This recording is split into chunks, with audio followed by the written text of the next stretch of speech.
됩니다. 함께하면 됩니다. 백운기의 정월TV 함께하면 곧 100만 됩니다. 이야 사랑합니다. 여러분 끝까지 함께 갑시다. 함께하면 됩니다.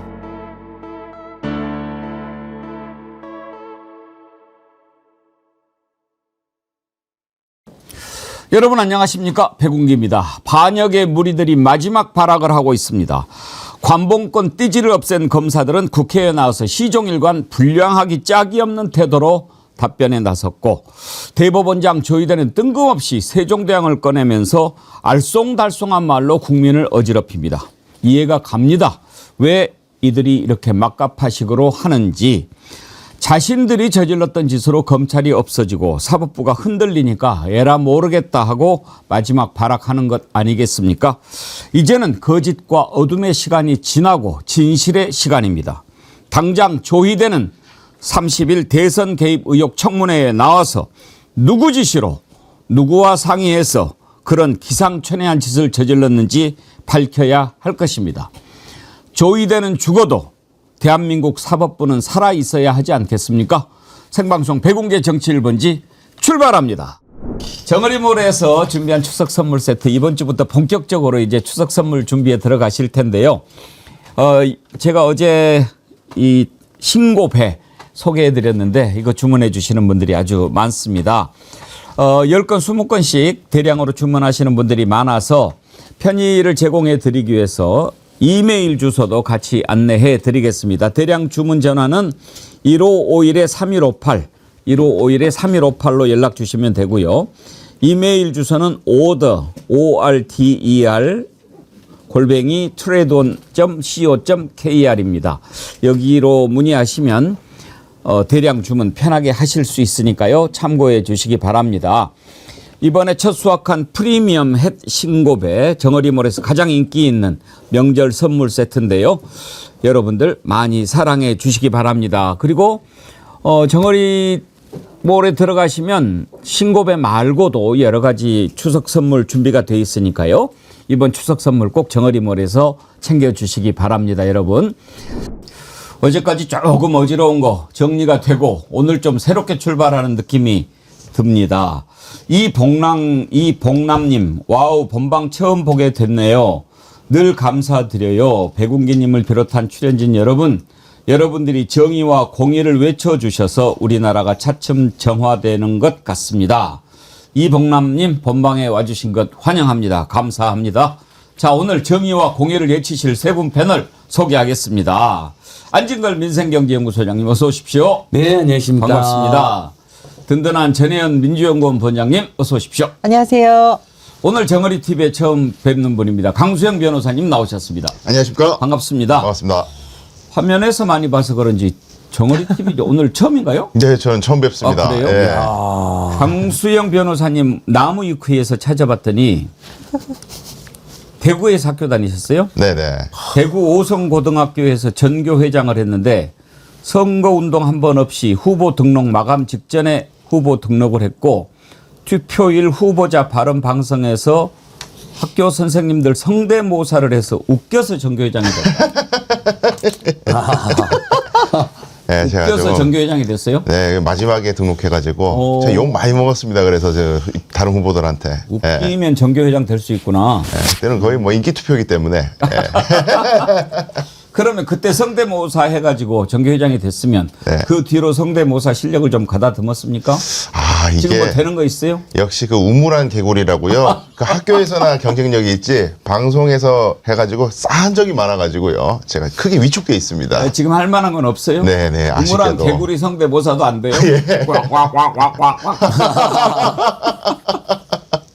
아, 제가 많이 부족합니다. 연마해서 오도록 하겠습니다. 우리 안진걸 소장님 학교 다닐 때 회장 해봤어요? 아, 제가 못했습니다. 근데 대학 다닐 때 법과대학 학생회장을 했는데 이제 보통 단과대 학생회장들이 법대예요. 얼굴은 농대같이 생겼지만 그 보통 총학생회장 후보로 단과대학 학생회장 후보들이 거론되거든요. 근데 이제 그 학교 선배가 와가지고 요즘 추세가 미남 총학생장이 되는 분위기인데 너는 안 되겠다고 그냥 총학생회에서 그냥 굳은 일이나 해라 그러더라고요. 아. 그래서 그때 총학생회에서 정책위원장은 했었습니다. 총학생회장 못했습니다. 뭐 물론 저는 하고 싶은 생각도 없었지만 한때는 대학의 총학생회장 이렇게 트렌드가 운동권에서 정말 일 열심히 하고 학생들 복지 신경 쓰고 이러는 쪽으로 막 하고 그런 적이 있었죠. 예, 그러다가 임종석 전 의원 시절부터 압도적으로 잘생겼잖아. 89년도에 그 잘생겨서 선대부장 된 할 거예요? 때. 이제 약간 학우들에게 연예인 같은 느낌이 드는 사람들을 내세우기도 했죠. 예. 좀 잘생긴 사람들. 제가 손해를 많이 봤습니다. 참 이렇게 그 이데올로기 중에 공산주의보다 더 무서운 게 외모지상주의입니다. 예. 네, 굉장히 무서운 이데올로기입니다. 그러니까 운동권 일가에서도 그런 행태를 했다는 건 매우 슬픈 일이죠. 자, 실없는 소리 그만하고. 아, 제가 중요한 얘기 넘어갑시다. 어저께 기자회견 했어요. 근데 왜 이렇게 너덜너덜해? 그러니까 이게 그 김건희 고속도로 국정농단 제기할 때부터 제가 가방에 갖고 다니니까 얼른 예.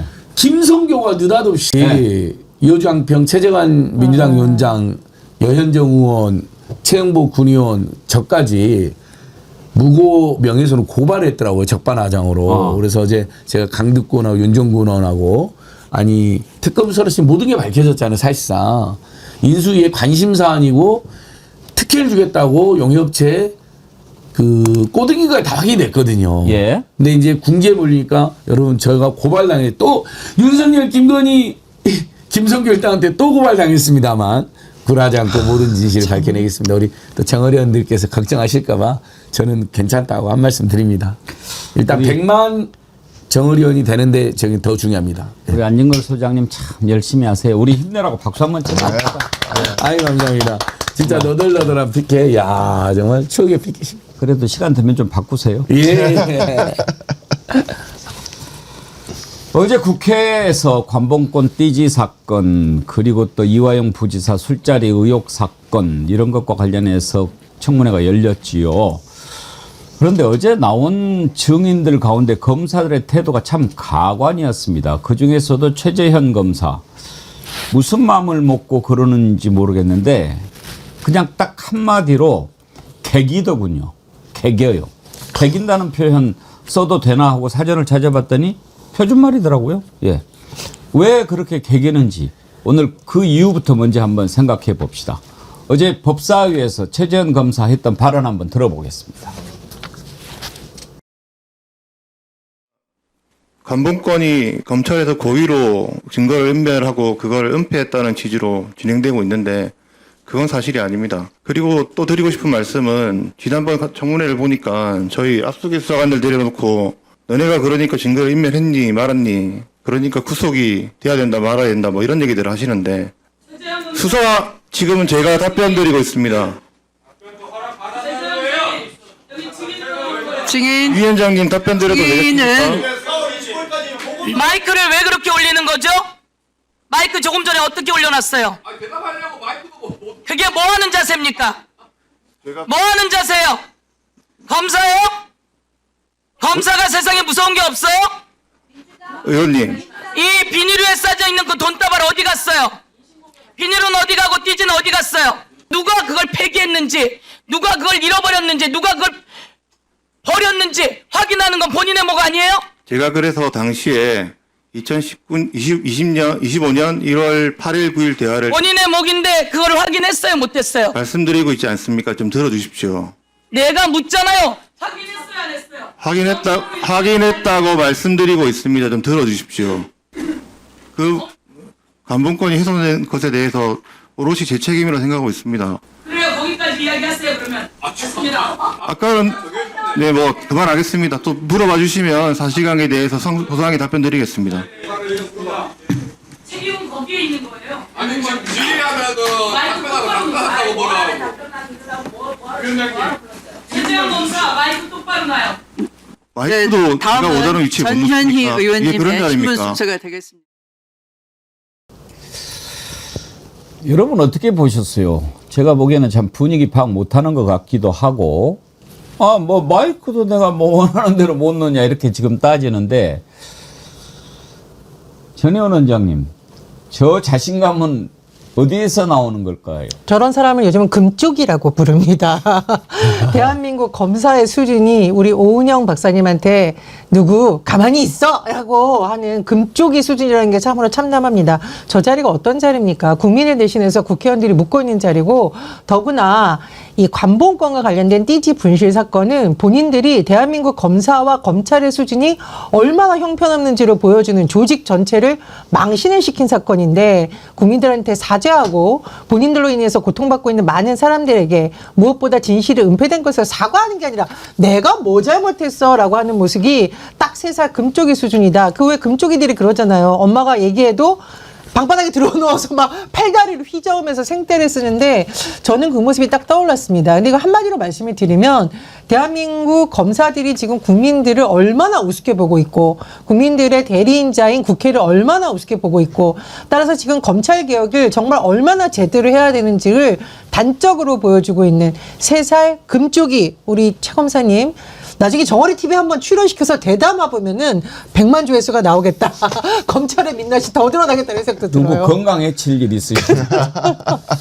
근데 보통은 본인도 지 잘못이라고 오롯이 거의 100%지 잘못이라는 식으로 말하면, 저희들 같은 것도 작은 잘못만 해도 지적을 받으면 사람이 주눅이 들고 용서를 구하게 되고 자세를 낮추게 되잖아요. 근데 말로는 지 잘못이라고 하지만은 뭐 국회의원들을 자극하고 죄 없는 마이크를 위로 확 쳐가지고 이런 자는 처음 보네요. 저걸 검사스럽다고 하죠. 우리가 저런 모습 좀 낯이 익지 않습니까? 옛날에 누가 그랬습니까?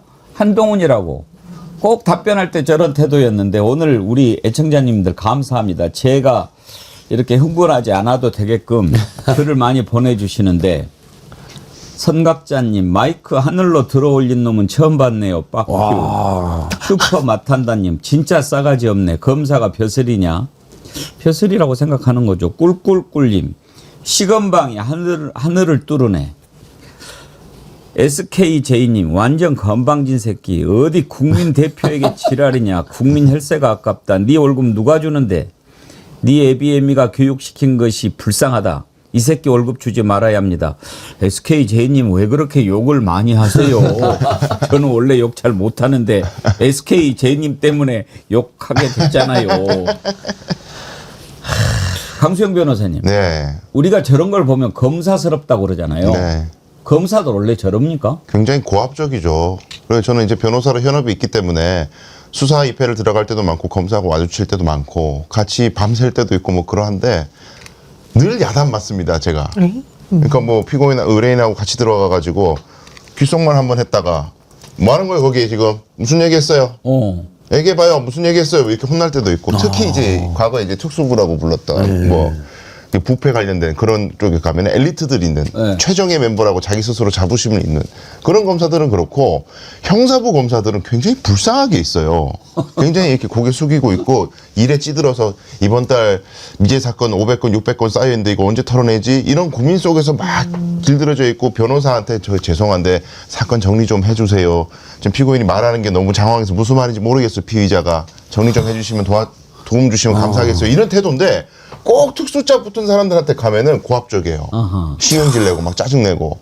그래서 지금도 보시면은 적대감까지 느껴지지 않습니까? 거의 국회에 대한 적대감이 느껴져요. 눈빛에서 노기를 참는 붉은 기운이 막 느껴지잖아요.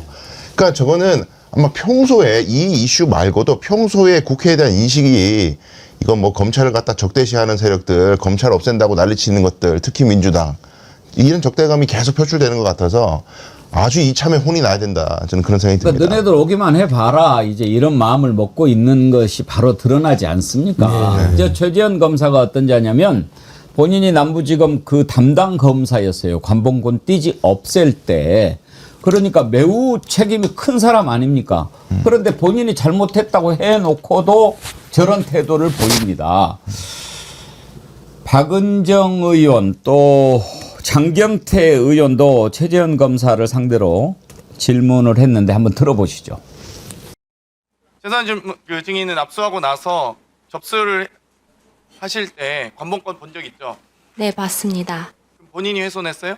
훼손하지 않았습니다. 본인이 훼손 안 했죠? 그대로 접수시킨 거죠? 네, 맞습니다. 보통 이 압수수색을 들어가서 압수를 해온 증거 물품 중에 비닐 랩핑된 걸 함부로 훼손하거나 뜯나요? 수사관들이? 뜯지 않습니다. 그렇죠. 당연하죠. 네. 뭔가 정보가 주요 정보가 적혀 있을 것으로 보이는 특히 띠지와 스티커 같은 경우는 이 발급 날짜부터 발급자 뭐 모든 많은 정보가 있지 않습니까? 기본적 정보가. 그러면 당연히 거기에 대해서 훼손하지 않는 게 수사관으로서의 기본 책무 아닙니까? 그렇죠. 전 그렇게 배웠습니다. 최선영 증인은 언제 이 띠지가 훼손된 걸 아셨습니까? 저는 1월 9일에 그 오후에 전해 들었습니다. 오후에 들으셨고요. 네, 제가 그날 오전 반가여서 회사를 좀 반가였어요? 늦게 왔습니다. 자, 최선영 수사관 어제 나왔는데 정말 자세한 내용을 들을 수 있었습니다. 그 전에 나왔던 김정민, 남경민 두 수사관 정확하게 얘기를 먼날 잊어버렸다. 그 많은 것을 어떻게 기억하느냐 이렇게 이야기하잖아요. 그런데 저 최선영 수사관 얘기하는 것 쭉 들으면서 남부지검 수사계 과장이네요. 저는 어떤 걸 느꼈냐면 태도가 달라요. 말이 막힘이 없지 않습니까? 왜? 진실하니까. 그런데 그 전에 김정민 맞죠? 네. 김정민, 남경민 이 두 수사관은 김정민은 특히 눈이 불안하죠 항상. 막 이렇게 하고 자세도 불안하고. 왜? 감출 게 많으니까 그런 거죠. 태도를 보면은 우리가 알 수 있는 거란 말이에요. 최재현 검사 어제 그 태도는 뭐냐? 박은정 의원, 장경태 의원 질문 계속해서 한번 들어보죠. 최재현 증인 이 띠지 사건 관봉권을 압수했잖아요, 그죠? 네. 그럼 이 관봉권이라는 거는 부장하고 차장, 검사장한테 보고하셨어요? 관봉권 형태로 압수했다는 것은 보고 다 보고했어요? 저는 단장에게만 보고 있습니다. 부장한테만 보고했습니까? 위에는 보고 안 하고요? 저는 박건욱 부장님, 차장, 검사장한테 관봉권으로 압수했다는 거 보고하셨어요? 그 부분은 좀 정확하게 기억은 나지 않습니다. 아, 최재현 검사가 보고했는 것도 기억이 안 나시나요? 지금 최재현 검사 말로는 뭐 살아있는 권력에 관한 수사여서 얼마나 중요한데 이게 관봉권 형식으로 압수했다는 거를 보고를 했는지 얼마까지 했는지 이런 것도 지금 제대로 기억을 못 하시는 거네요. 그러면 박강수 과장님 나와보세요. 띠지하고 비닐이 어디에서 없어졌는지 지금 못 찾고 있는 거 아니에요? 어디서 없어졌는지 서로 말을 지금 미루면서 CCTV 확인하셨어요? 과장님? 확인하지 못했습니다. 압수 목록에 그러면 네. 관봉권, 띠지 이게 압수 목록에 들어 있었어요? 없었습니다. 그러면 관봉권 띠지는 압수 목록에 넣지도 않고 관봉권 띠지는 없어진 거네요? 그렇습니다. 그렇습니까? 네. 압수물조차도 제대로 관리하지 못하는 이 검사, 이 자기 수사에 자부심을 가진다는 이 검사, 압수 목록에 제대로 기재조차 하지 못하는 이 검사들한테 무슨 수사권을 줘서 제대로 처리를 하라는 건지 제가 알 수가 없어요.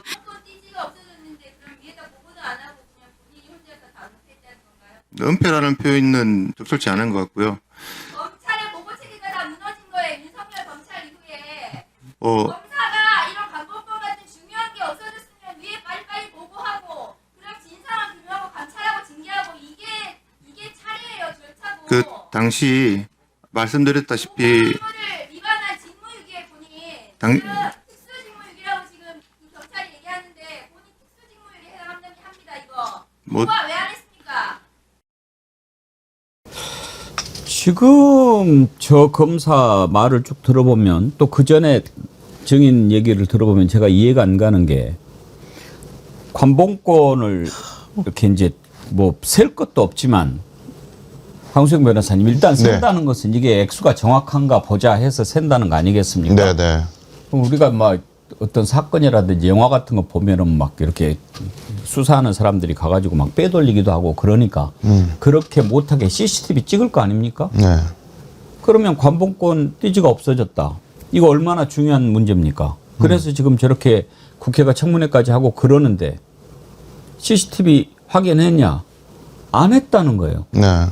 그 개수할 때 돈 빠지는 거 혹시라도 문제가 있을 거니까 CCTV 있을 거 아닙니까? 그렇죠. 그런데 이렇게 상황이 커졌는데 CCTV도 아직까지 확인하지 않았다.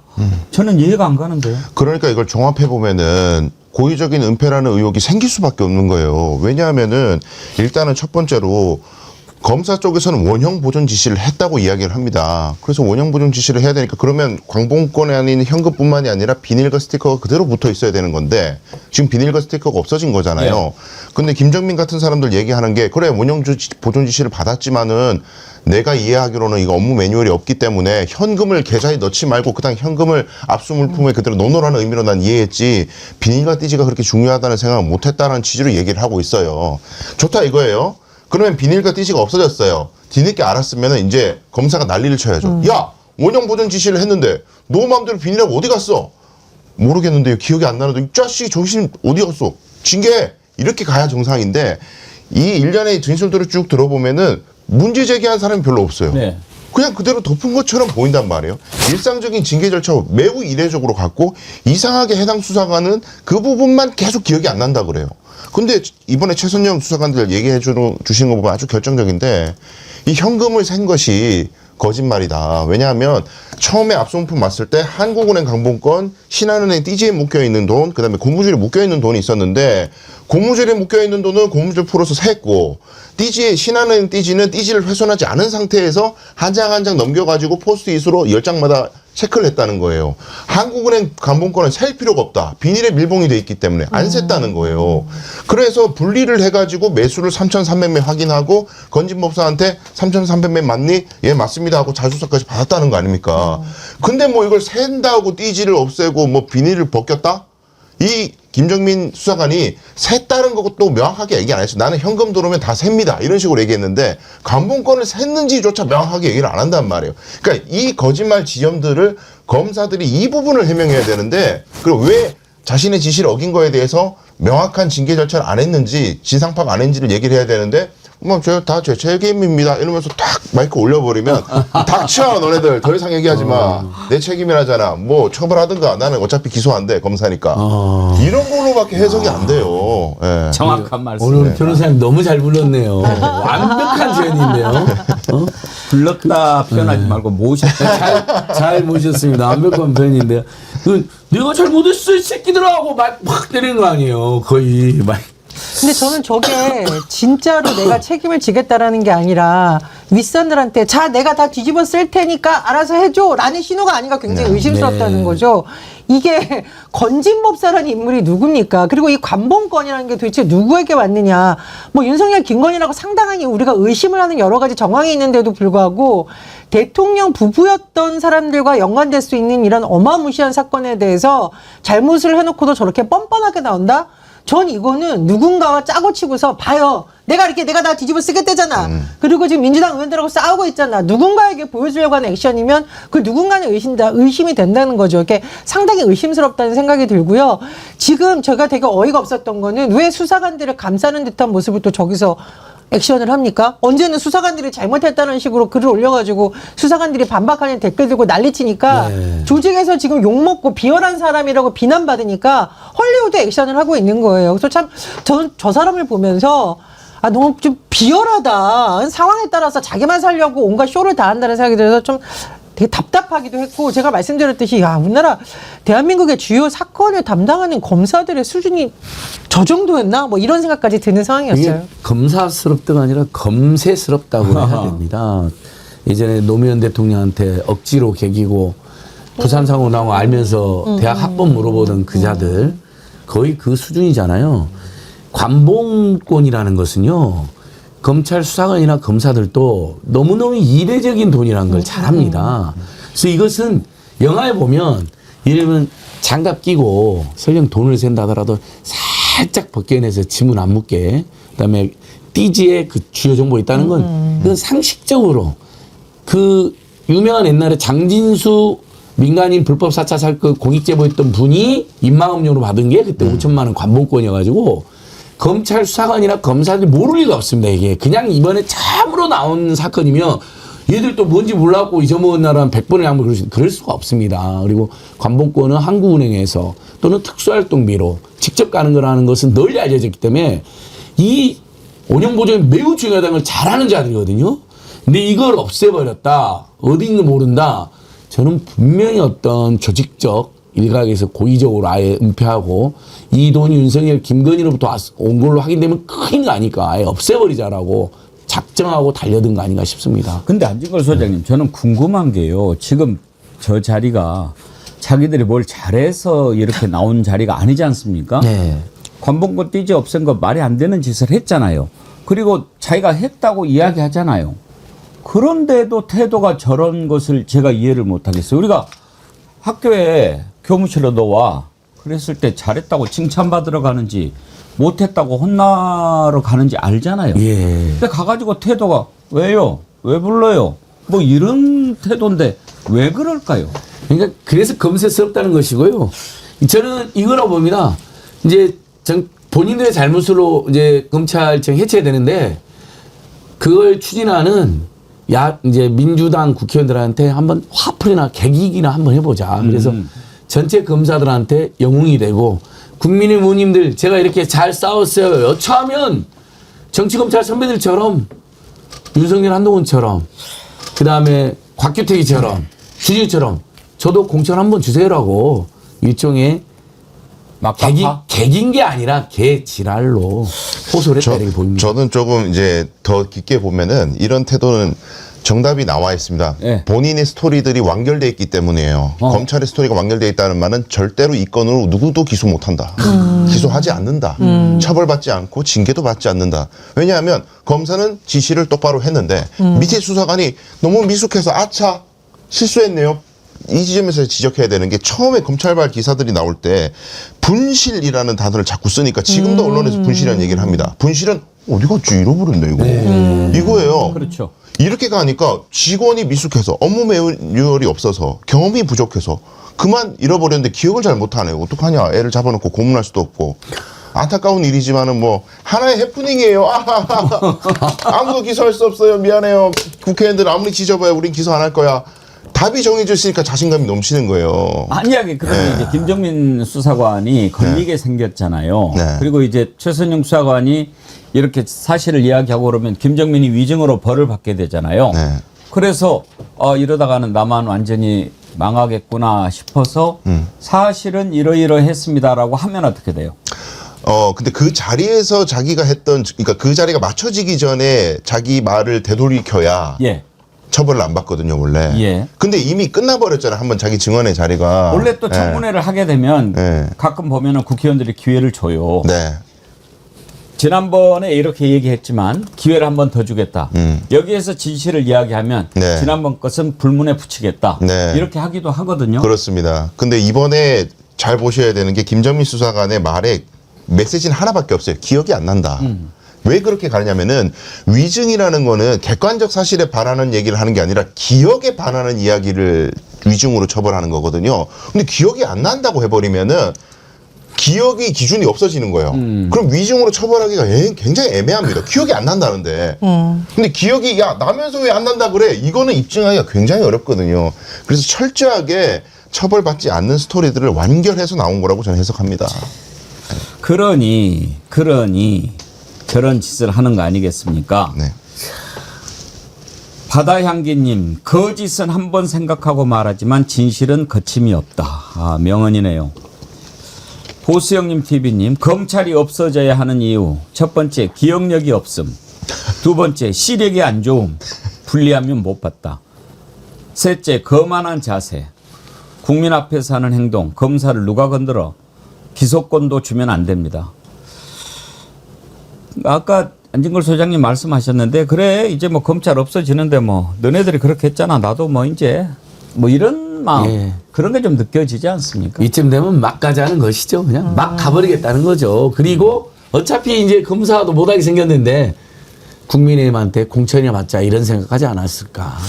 그런 느낌까지 들어요. 너무 공격적이어가지고요. 최재형 관련해서 한 가지만 더 들어보죠. 장경태 의원 질의 내용이 있습니다. 보시죠. 부산지검을 언제 가셨죠? 2월 3일 그럼 나갔습니다. 보고를 안 하고 본인은 구장 위에 아무튼 뭐 너무 바빠서 법원권이 훼손됐어도 증거물품이 훼손됐어도 보고하지 않았다는 거예요. 본인은. 그러면 그 뒤에 이거 안 맞잖아요. 그러니까 지금 1월 9일날 질책했다고 했잖아요. 근데 뭐가 잘못돼서 질책을 한 겁니까? 수사관들은 잘했구만. 증거 압수 물품에 대해서 보존 목적이면 돈 액수만 확인하면 되지. 그럼 왜 띠죠? 뭐 스티커가 훼손됐다고 질책을 하세요? 안 그래요? 보존 목적이었으면 1억 6,500만 원만 갖고 있으면 되는 거 아닙니까? 띠지와 스티커 훼손되든 말든 그게 무슨 상관이에요? 최재형 검사하고. 그리고 문제가 있었음에도 불구하고 부장한테 보고도 안 하고 후임 검사한테 인수인계도 안 하고 다 그럼 본인이 그 증거인멸하고 다 이거 증거 은폐하고 그런 거 아니에요? 본인이 주범이고만요. 그러면 수사관들 왜 질책이냐고요?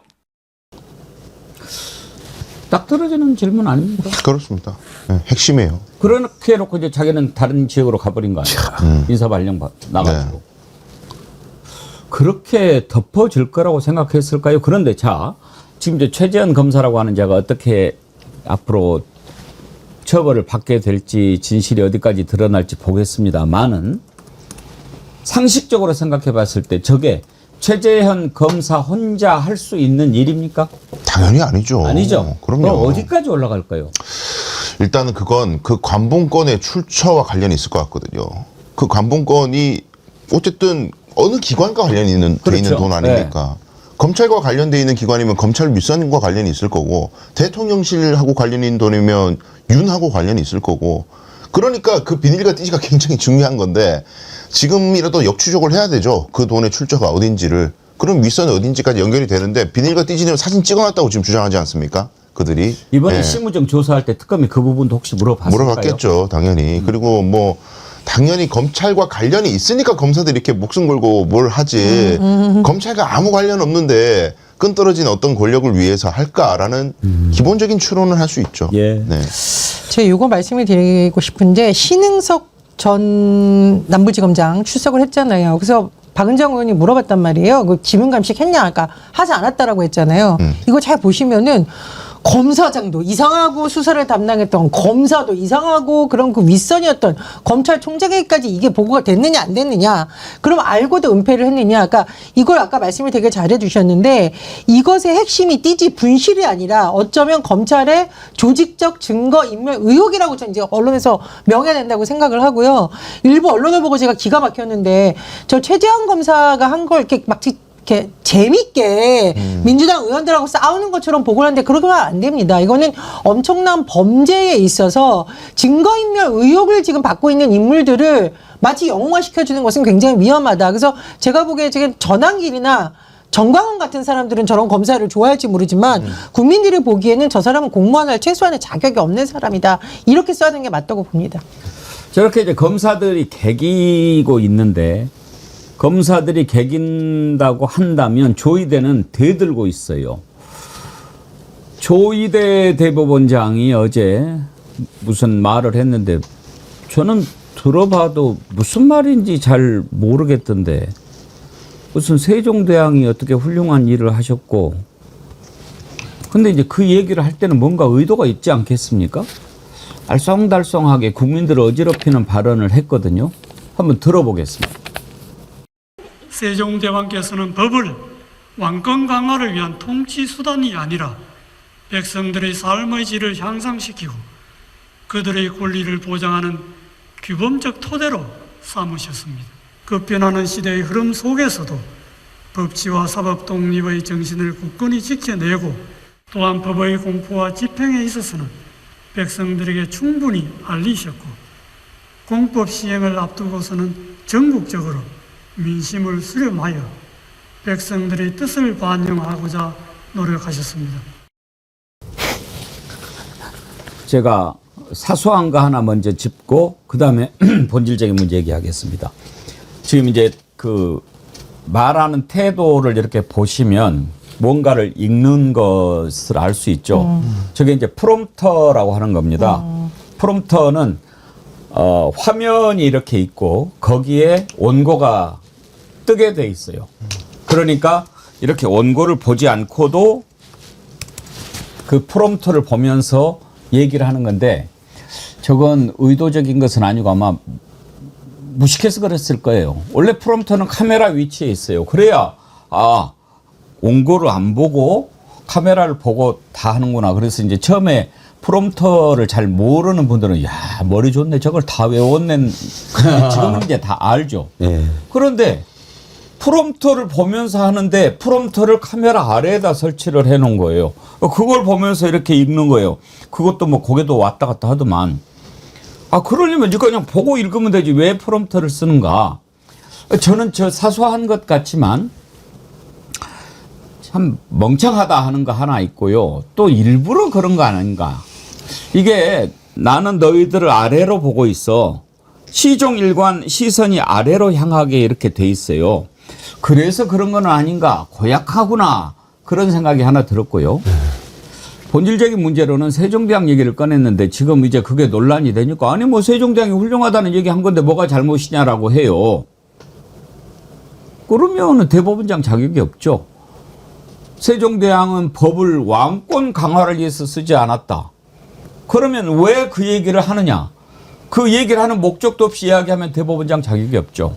그건 누가 봐도 3살 먹은 어린애가 들어도 너네가 지금 법을 왕권 강화를 위해서 쓰고 있지 않느냐라는 얘기 하는 것 아닙니까? 아니 윤석열 정부 때 저런 얘기를 했으면 아 윤석열이 왕노릇하는 것에 대해서 대법원장이 주놈이 꾸짖는구나 라고 생각을 하고 있는데 지금 국민주권 정부 시대에 저런 말을 하고 있으니까 그것도 내란에 있어서 국민들이 촛불과 응원봉을 들고 나서 세운 정부에서 저런 말을 하고 있으니까 진짜 기가 막히는 거고요. 저도 똑같은 방법을 한번 비유를 해보겠습니다. 사법부의 독립은 누구를 위해서 있는 겁니까? 법관들을 위해서 있는 겁니까? 국민을 위해서 존재하는 거예요. 그런데 그 사법부 독립에 있어서 그것을 무너뜨리고 가장 국민의 불씨를 초래한 사람이 누구입니까? 조희대 대법원장하고 지기현 판사잖아요. 그러니까 저는 저 말 하는 거 보면서 진짜 너무 어이가 없고 조희대 대법원장이 과연 저런 말 할 자격이 있느냐에 대해서 근본적으로 회의가 되는 사건이었습니다. 거듭 말하는데 우리가 과거에 법관들이 그래도 존경을 받았던 것은 양심과 법률에 특히 헌법에 따라서 그래도 국민을 보호하려는 의지가 있는 일부 법관이 있었기 때문입니다. 하지만 지금 법원에 그런 법관들이 있다고 국민들이 생각을 하는 국민이 몇 명이나 있겠습니까? 모든 법관이 잘못해서입니까? 아니잖아요. 조희대 대법원장과 지기현 판사를 비롯한 몇몇 판사들이 이미 정치에 줄을 서고 특히 윤석열 내란 수괴와 한통 수괴 아니냐는 자괴감을 느끼게 했기 때문에 아닙니까? 그래서 저는 조희대 대법원장에 대해서 사퇴 압박을 하는 것은 정치적으로 해석할 문제가 아니라 사법부의 독립과 사법부에 대한 신뢰를 다시 회복하기 위한 것이라는 걸 좀 거듭 말씀드리고 싶습니다. 그 희대 사법 쿠데타 조희대 아니 진짜 왕자 써놓고 대한민국을 지 멋대로 지배하던 윤석열 김건희한테는 한마디도 못한 자 아닙니까? 양승태가 저질렀던 사법농단 때도 조희대는 그 옆에 있었고요. 본인이 윤석열한테 대법원장 된 다음부터는 아예 왕노라는 윤석열에 대해는 충성만 다하던 자가 이제 와서 이재명 대통령이 왕 노릇하려는 것처럼 지금 비난하는 거 아닙니까? 12.3 내란 때도 서부지역 폭동 사태 때도 조희대는 한마디도 하지 않은 인간입니다.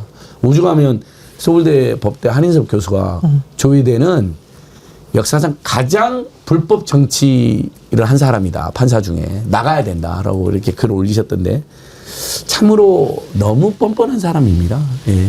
본인이 지금 이재명이 왕권을 강화하기 위한 수단으로 법을 악용하고 있고 국회의학을 하고 있으니 자기가 그걸 마치 세종당처럼 지켜내는 사람인 것처럼 등치시키는데 너무 설득력 떨어지고요.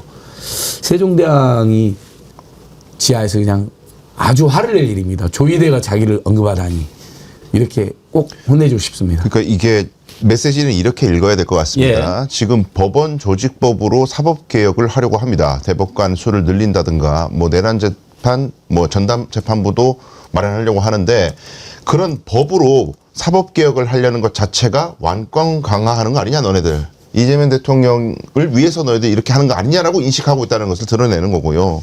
근데 이제 여기에 대해서 분명히 지적해야 되는 것은 지금 세종대왕을 저희가 디스하는 게 아니라 세종대왕 때의 왕정국가하고 지금 민주공화국하고 어떻게 등치시켜서 얘기를 해요. 그럴 수 없는 거예요. 그렇죠. 자, 우리 국회가 국민들의 뜻을 받들어 가지고 법을 만들어서 여러 가지 사법부에 대한 제약을 합니다.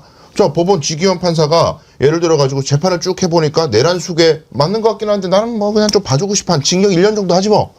그렇게 하고 싶어도 법을 봤더니 최소 무기징역이에요. 있을 수가 없는 거예요. 무조건 국회가 만든 우리 국민들의 뜻에 따라서 만든 법에 의해서 판사들의 재량이 다 제한된단 말이에요. 그것도 그럼 뭐 상권분리 위반이에요? 그렇지 않습니다.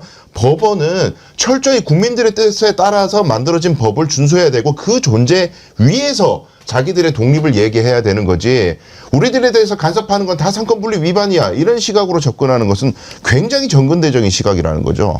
아이고, 대법관 증언만 해도 그렇습니다. 사실 18대 국회 때부터 계속 됐던 거고요.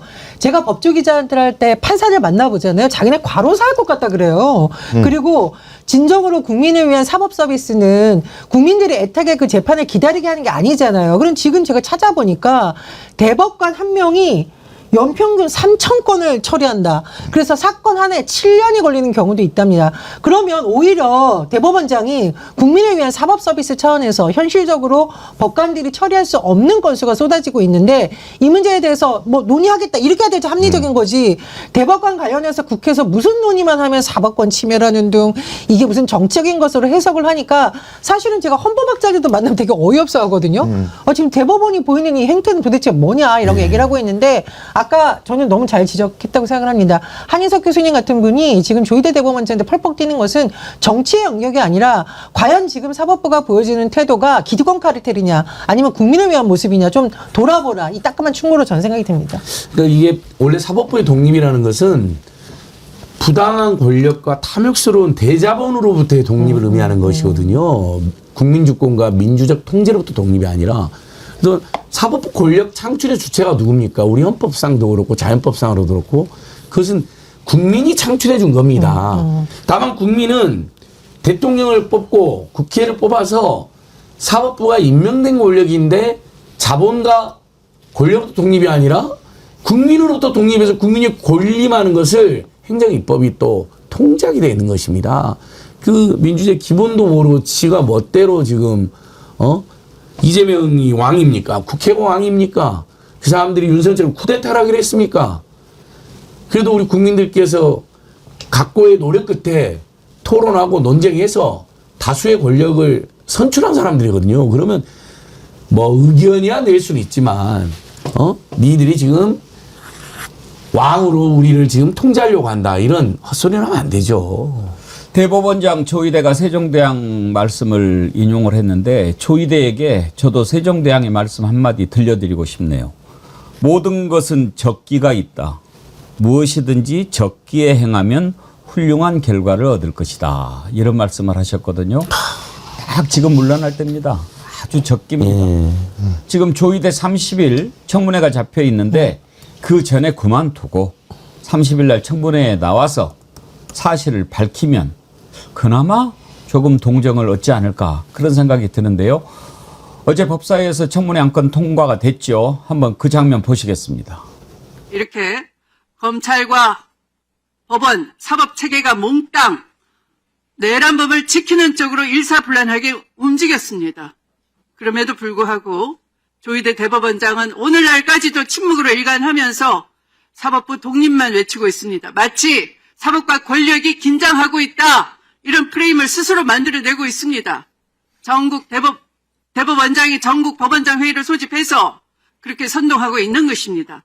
이렇게 사법 권력 지키기에 나서고 있기 때문에 이것은 내란 청산을 바라는 국민과 정면으로 대립하는 것입니다. 그래서 오늘 저는 여러 위원님들이 동의해 주신 바와 같이 국민이 바라는 내란 청산을 제대로 해내기 위해서 대선 개입 의혹이 제기되고 있는 조희대 대법원장에 대해서 국회가 정당한 감사권 발동을 일환으로 이 같은 서면을 제출하기 이르는 것입니다.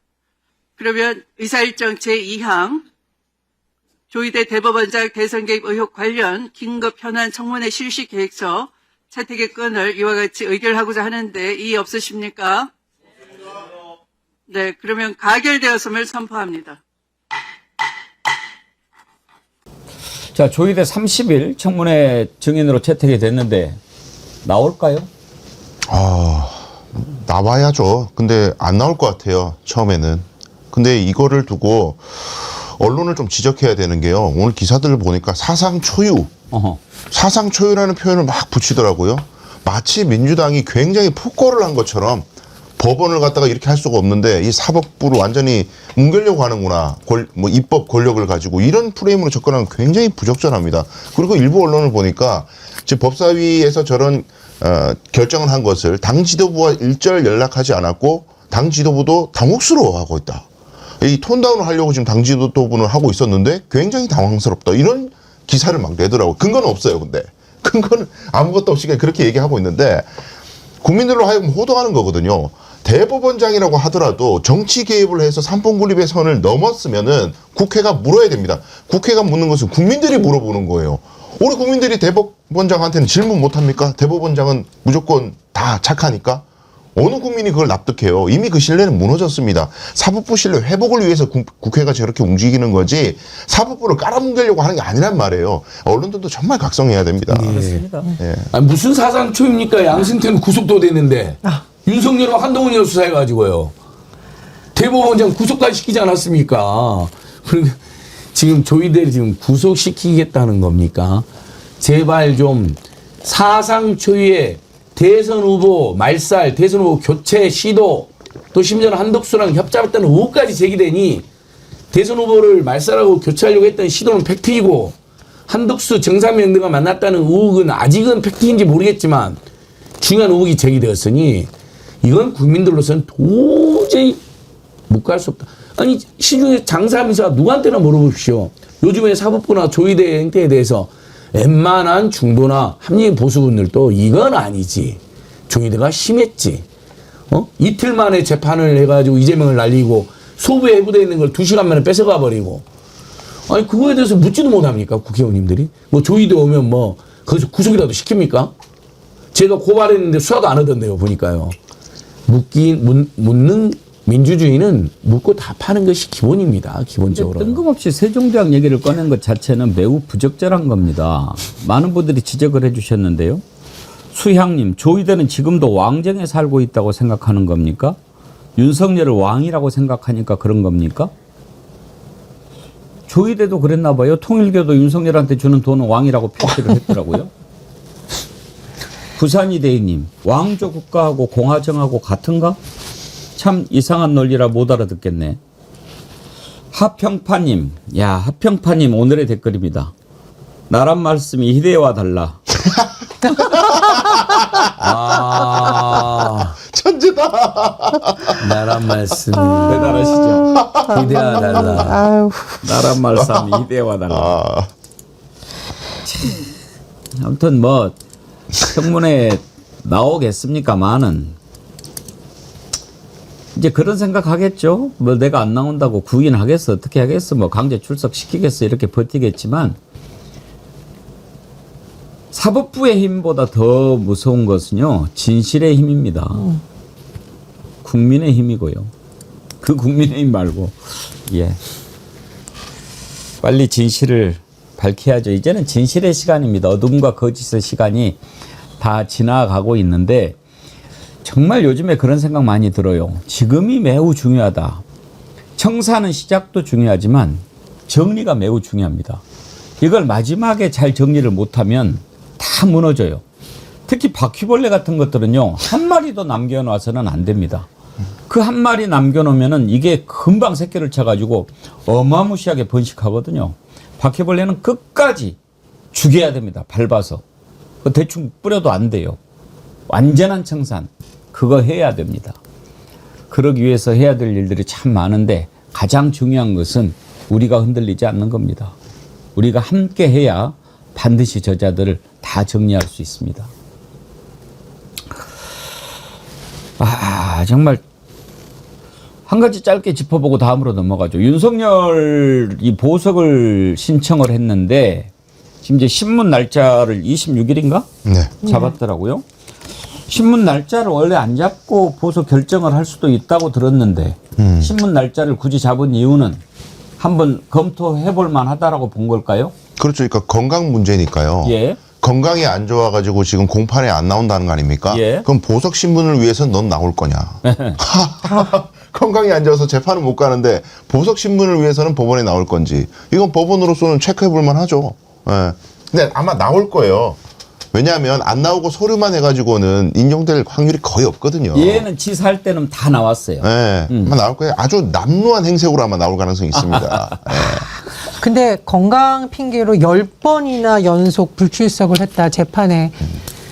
저는 진짜 박근혜 이명박보다 더 최악인 정치인이 나올 수 있을까 이런 생각을 했었는데 요즘 윤석열을 보면 우리의 상상을 초월하는 최하급 정치인이 나왔다라는 생각이 정말 들고요.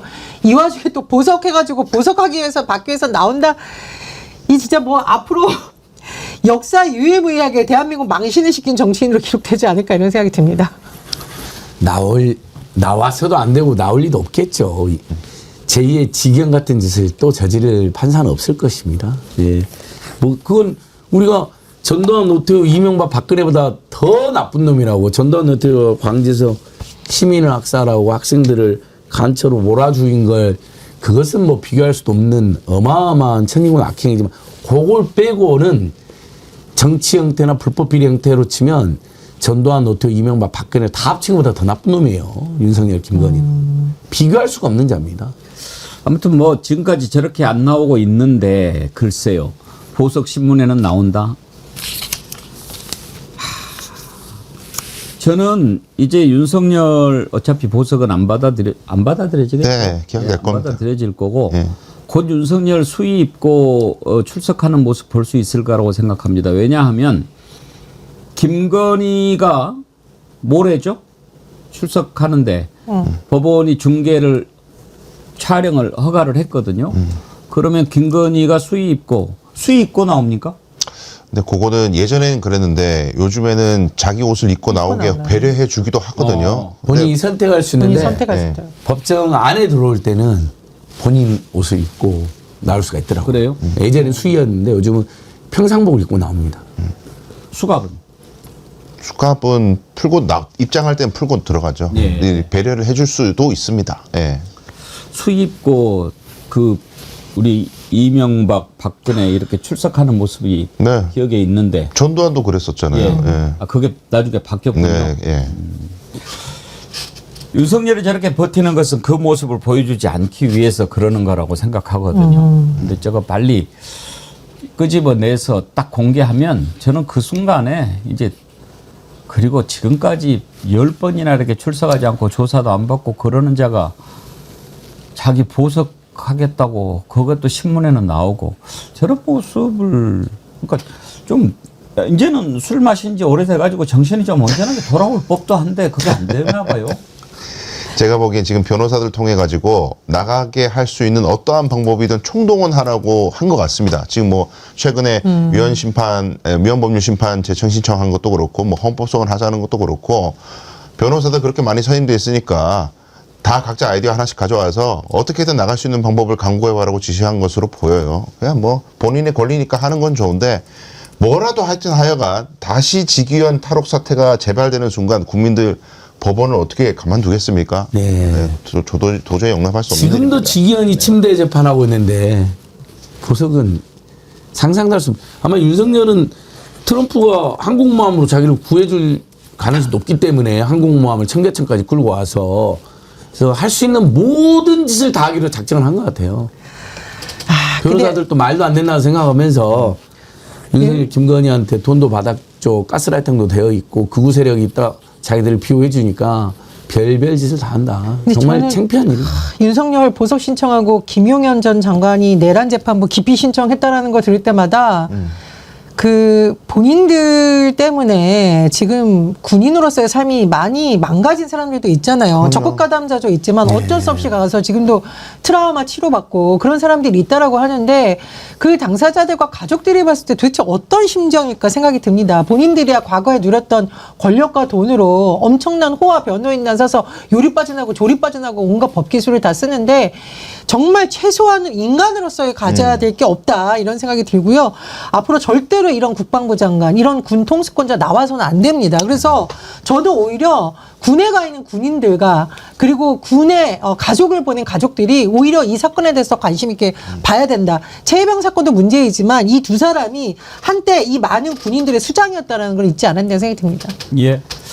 오늘 1부는 여기까지 해야 되겠습니다. 오늘 또 어제처럼 3부로 할 거거든요. 2부에 주불리의 손자병법, 그리고 3부는 또 강기정 광주시장 인터뷰가 예정되어 있습니다.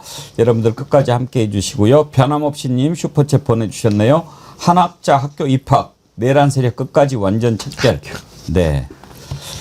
한학자의 구속은 상당히 의미가 크지요. 오늘 이것도 좀 짚어보려고 했는데 내일 좀 더 기회가 되면은 살펴보도록 하겠습니다. 오늘 일부 함께 해주신 세 분 패널 안진걸 소장님, 전혜원 원장님, 강수영 변호사님. 다음 주도 나오세요. 아유, 고맙습니다. 아유, 오늘 아주 변호사님 대단하시네요. 다음 주에는 뭐 성대모사 하나 준비해 오세요. 변호사님하고 계속 방송하고 싶습니다. 아유, 고맙습니다. 많이 고맙습니다. 배웠습니다. 아유, 너무 네. 많이 배웠습니다. 예. 고맙습니다. 수고하셨어요. 감사합니다.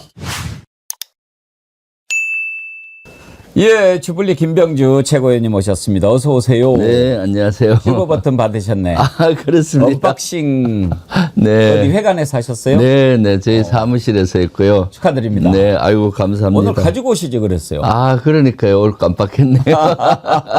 사실 실버 버튼 10만일 때 받는 건데 예. 지금 51만이지 않습니까? 좀 늦었습니다. 그러니까 늦게 와요. 몇 분 안 와서 저희들이 한 3분은 욕을 했는데 이제 네, 왔습니다. 네, 네. 지금 민주당 의원님들 유튜브 하시는 분들 꽤 많이 있죠. 네, 많죠. 실버 버튼 받으신 분들이 또 많이 있나요? 그렇게 많지는 않을 겁니다. 네. 10만 이상은 한 10명 내외 네, 될 거라고 봅니다. 10명도 채 안 될 거라고 보는데요. 네, 네. 주불리 김병주 네. TV 사랑하는 분들이 꽤 많으시죠? 네, 50만이 네. 넘었다고? 아, 그렇죠. 51만 5천 오. 정도니까 지금 국회의원 여야 할 것 없이 300명 중에 예. 제가 2위입니다. 그래요? 정청래 당대표가 1위고 제가 2위고요. 그래서 3위는 차이가 많이 나요? 박선언이가 바짝 따라와 있고 나머지는 차이가 많이 나요. 한 3등까지는 이제 3등까지는 압도적이고. 예, 그렇습니다. 그래서 다 우리 시청자들 덕분이고요. 사실 주불리 김병주는 우리 구독자, 시청자들 분들하고 같이 만들어가는 채널이죠. 네네. 오늘 이제 나오시면 저것부터 물어보려고 그랬어요. 이재명 대통령이 말한 자주국방. 네네. 이거 관련해서 여쭤보려고 그랬는데 네. 보니까 주불리 채널에서 이걸 물어보는 분들이 꽤 많이 있으시더라고요. 김병주 최고위원 경기도지사 출마하시나요? 그러는데 지금 뭐 출마 준비하고 계십니까? 아, 지금 고민 중입니다. 왜냐하면은 지금 이미 여론에서 지금 내년 지자체 선거 경기 후보군으로 저 이름이 계속 오르내리고 있고요. 그러니까 지난번에 얼핏 네, 내가 저 네. 여론조사 어디서 했는지는 잘 모르겠는데 네. 1등이 김동연 지사 아무래도 네, 현직이니까 그렇죠. 네. 2등이 추미애 추미애, 의원, 네, 3등이 김병주 의원이시던데. 그렇게 나오고 또 실제 여의도에서도 많은 분들이 저보고 좀 나갔으면 좋겠다. 이재명 정부 성공을 위해서는 저같이 돌파력 있고 추진력이 있으면서 이재명 대통령과 코드가 맞는 저보고 도지사를 나가서 이재명 정부 성공하는 게 좋겠다라고 건의하는 분도 있고요. 지역에서도 사실은 남양주 발전을 위해서는 경기도지사 되면 훨씬 더 발전시킬 수 있으니까 나가보라는 권유들이 많아서 지금 고민을 하고 있죠. 그래서 저는 지금 그 의견을 좀 듣고 있습니다. 당원분들에게. 네. 왜냐하면은 지금 정부가 이재명 정부가 추구하는 것이 국민의 주인인 국민 주권 국가잖아요. 그리고 우리 당에서도 당원의 주인인 당원 주권 당원 정당으로 거듭나고 있고, 그래서 저는 경기도지사 나가는 데 있어서도 경기도도 마찬가지 도민이 주인인 도민 주권 행정을 해야 된다라고 해서 역사상 아마 처음으로 전 우리 그 지역에 있는 그 권리당원 전요 분들한테도 의견을 듣고 있고, 주불리 채널에서도 나가야 될지 좀 의견을 듣고 있습니다. 아마 제가 생각하기엔 헌정사상 처음일 것 같아요. 기존 정치의 메커니즘과 다르게 이재명 대통령이 추구하는 그런 국민주권 정부에 맞는 컨셉으로 가고 있습니다.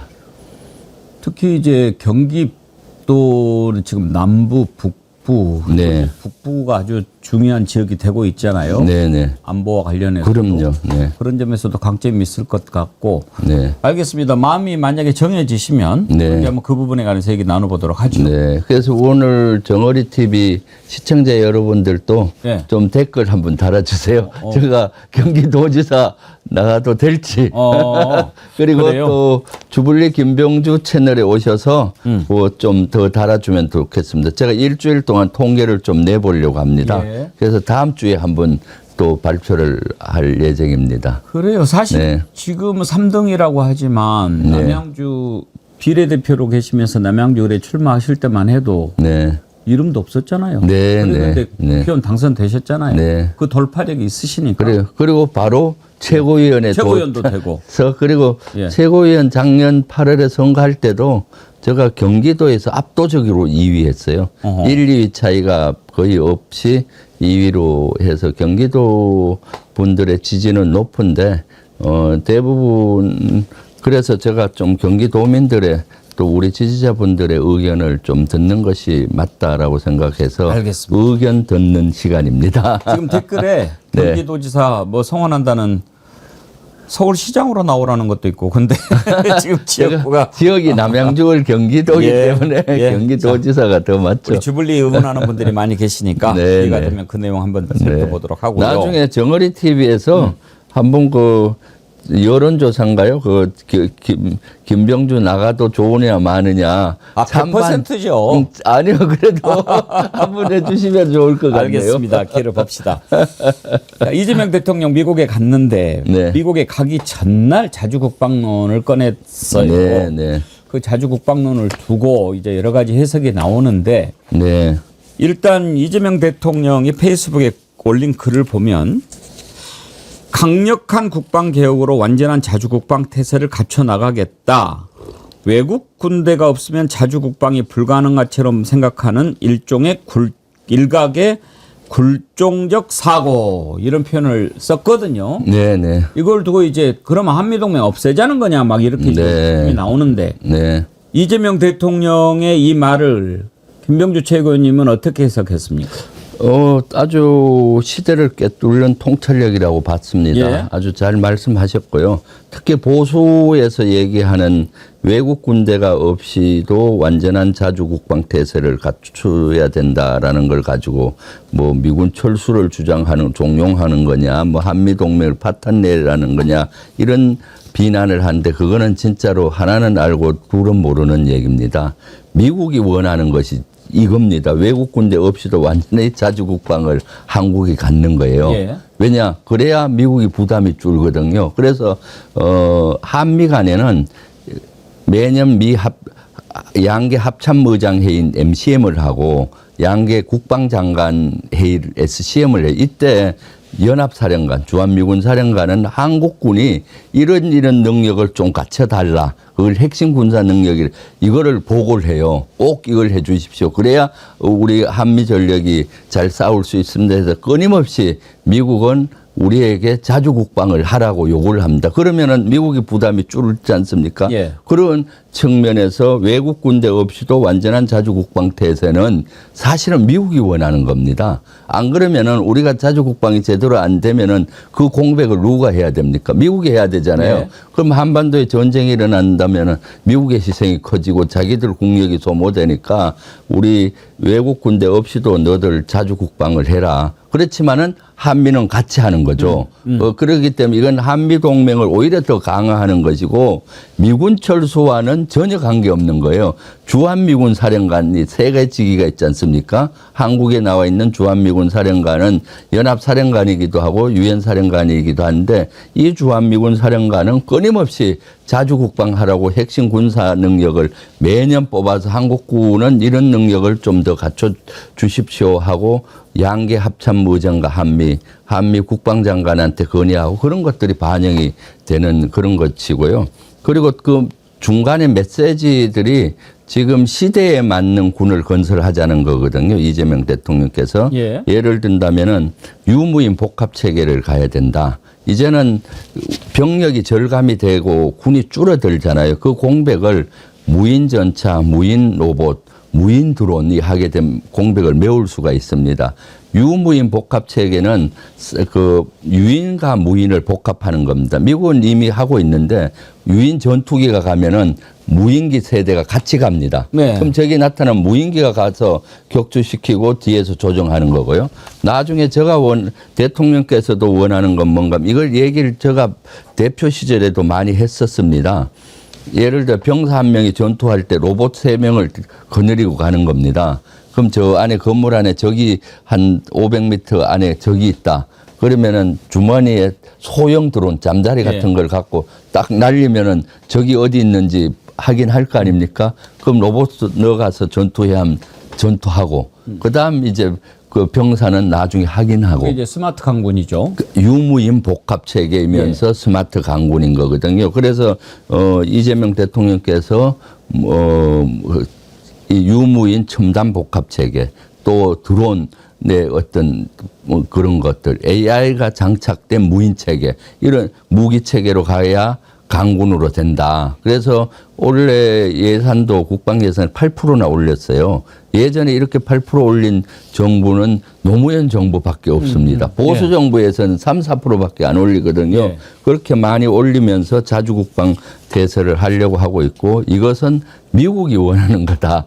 오해하지 않았으면 좋겠어요. 보수에서는 그냥 비판을 위한 비판을 하고 있는 거죠. 네. 근데 이제 이재명 대통령이 미국에 가기 전에 이 자주국방을 꺼내던 시점에 이제 주목하는 사람들이 많거든요. 그래서 혹시 주한미군 철수하고도 관련돼서 해석될 수 있는 부분이 아닌가? 그런 여지도 있는 거 아닌가? 그렇게 생각하는데 그렇지 않다고 보십니까? 그렇지 않다고 봅니다. 오히려 그것은 뭐 한미동맹을 강화하면서 트럼프가 요구하는 게 뭡니까? 너들 국방비 지금 저희가 2.3% 정도밖에 안 되는데 3.5%까지 올려서 자주국방 하라는 거 아닙니까? 그리고 트럼프는 나토도 그러고요. 그래야 미국의 부담이 주니까. 그래서 우리 자주국방 이렇게 3.5%까지 단계별로 하겠다. 하면 미국이 또 좋아하죠. 그럼 미국의 부담이 줄어드니까요. 단지 이 메시지는 또 하나의 포석은 있다고 봐요. 미국이 뭐 그 트럼프가 또 큰 소리 칠 거 아니에요. 주한미군 어떻고 뭐 우리가 너들 뭐 방어해준다 하면서 관세 협상에 또 우위를 이렇게 하려고 할 텐데 우리가 이런 군을 만든다 하면은 본인들에게도 아 그렇구나 해서 협상력도 높아지는 거죠. 미국 가기 전에 이 발언을 했다고 굳이 뭐 미군 철수를 해석할 필요는 없다고 하시지만 한번 이것은 생각해 봅시다.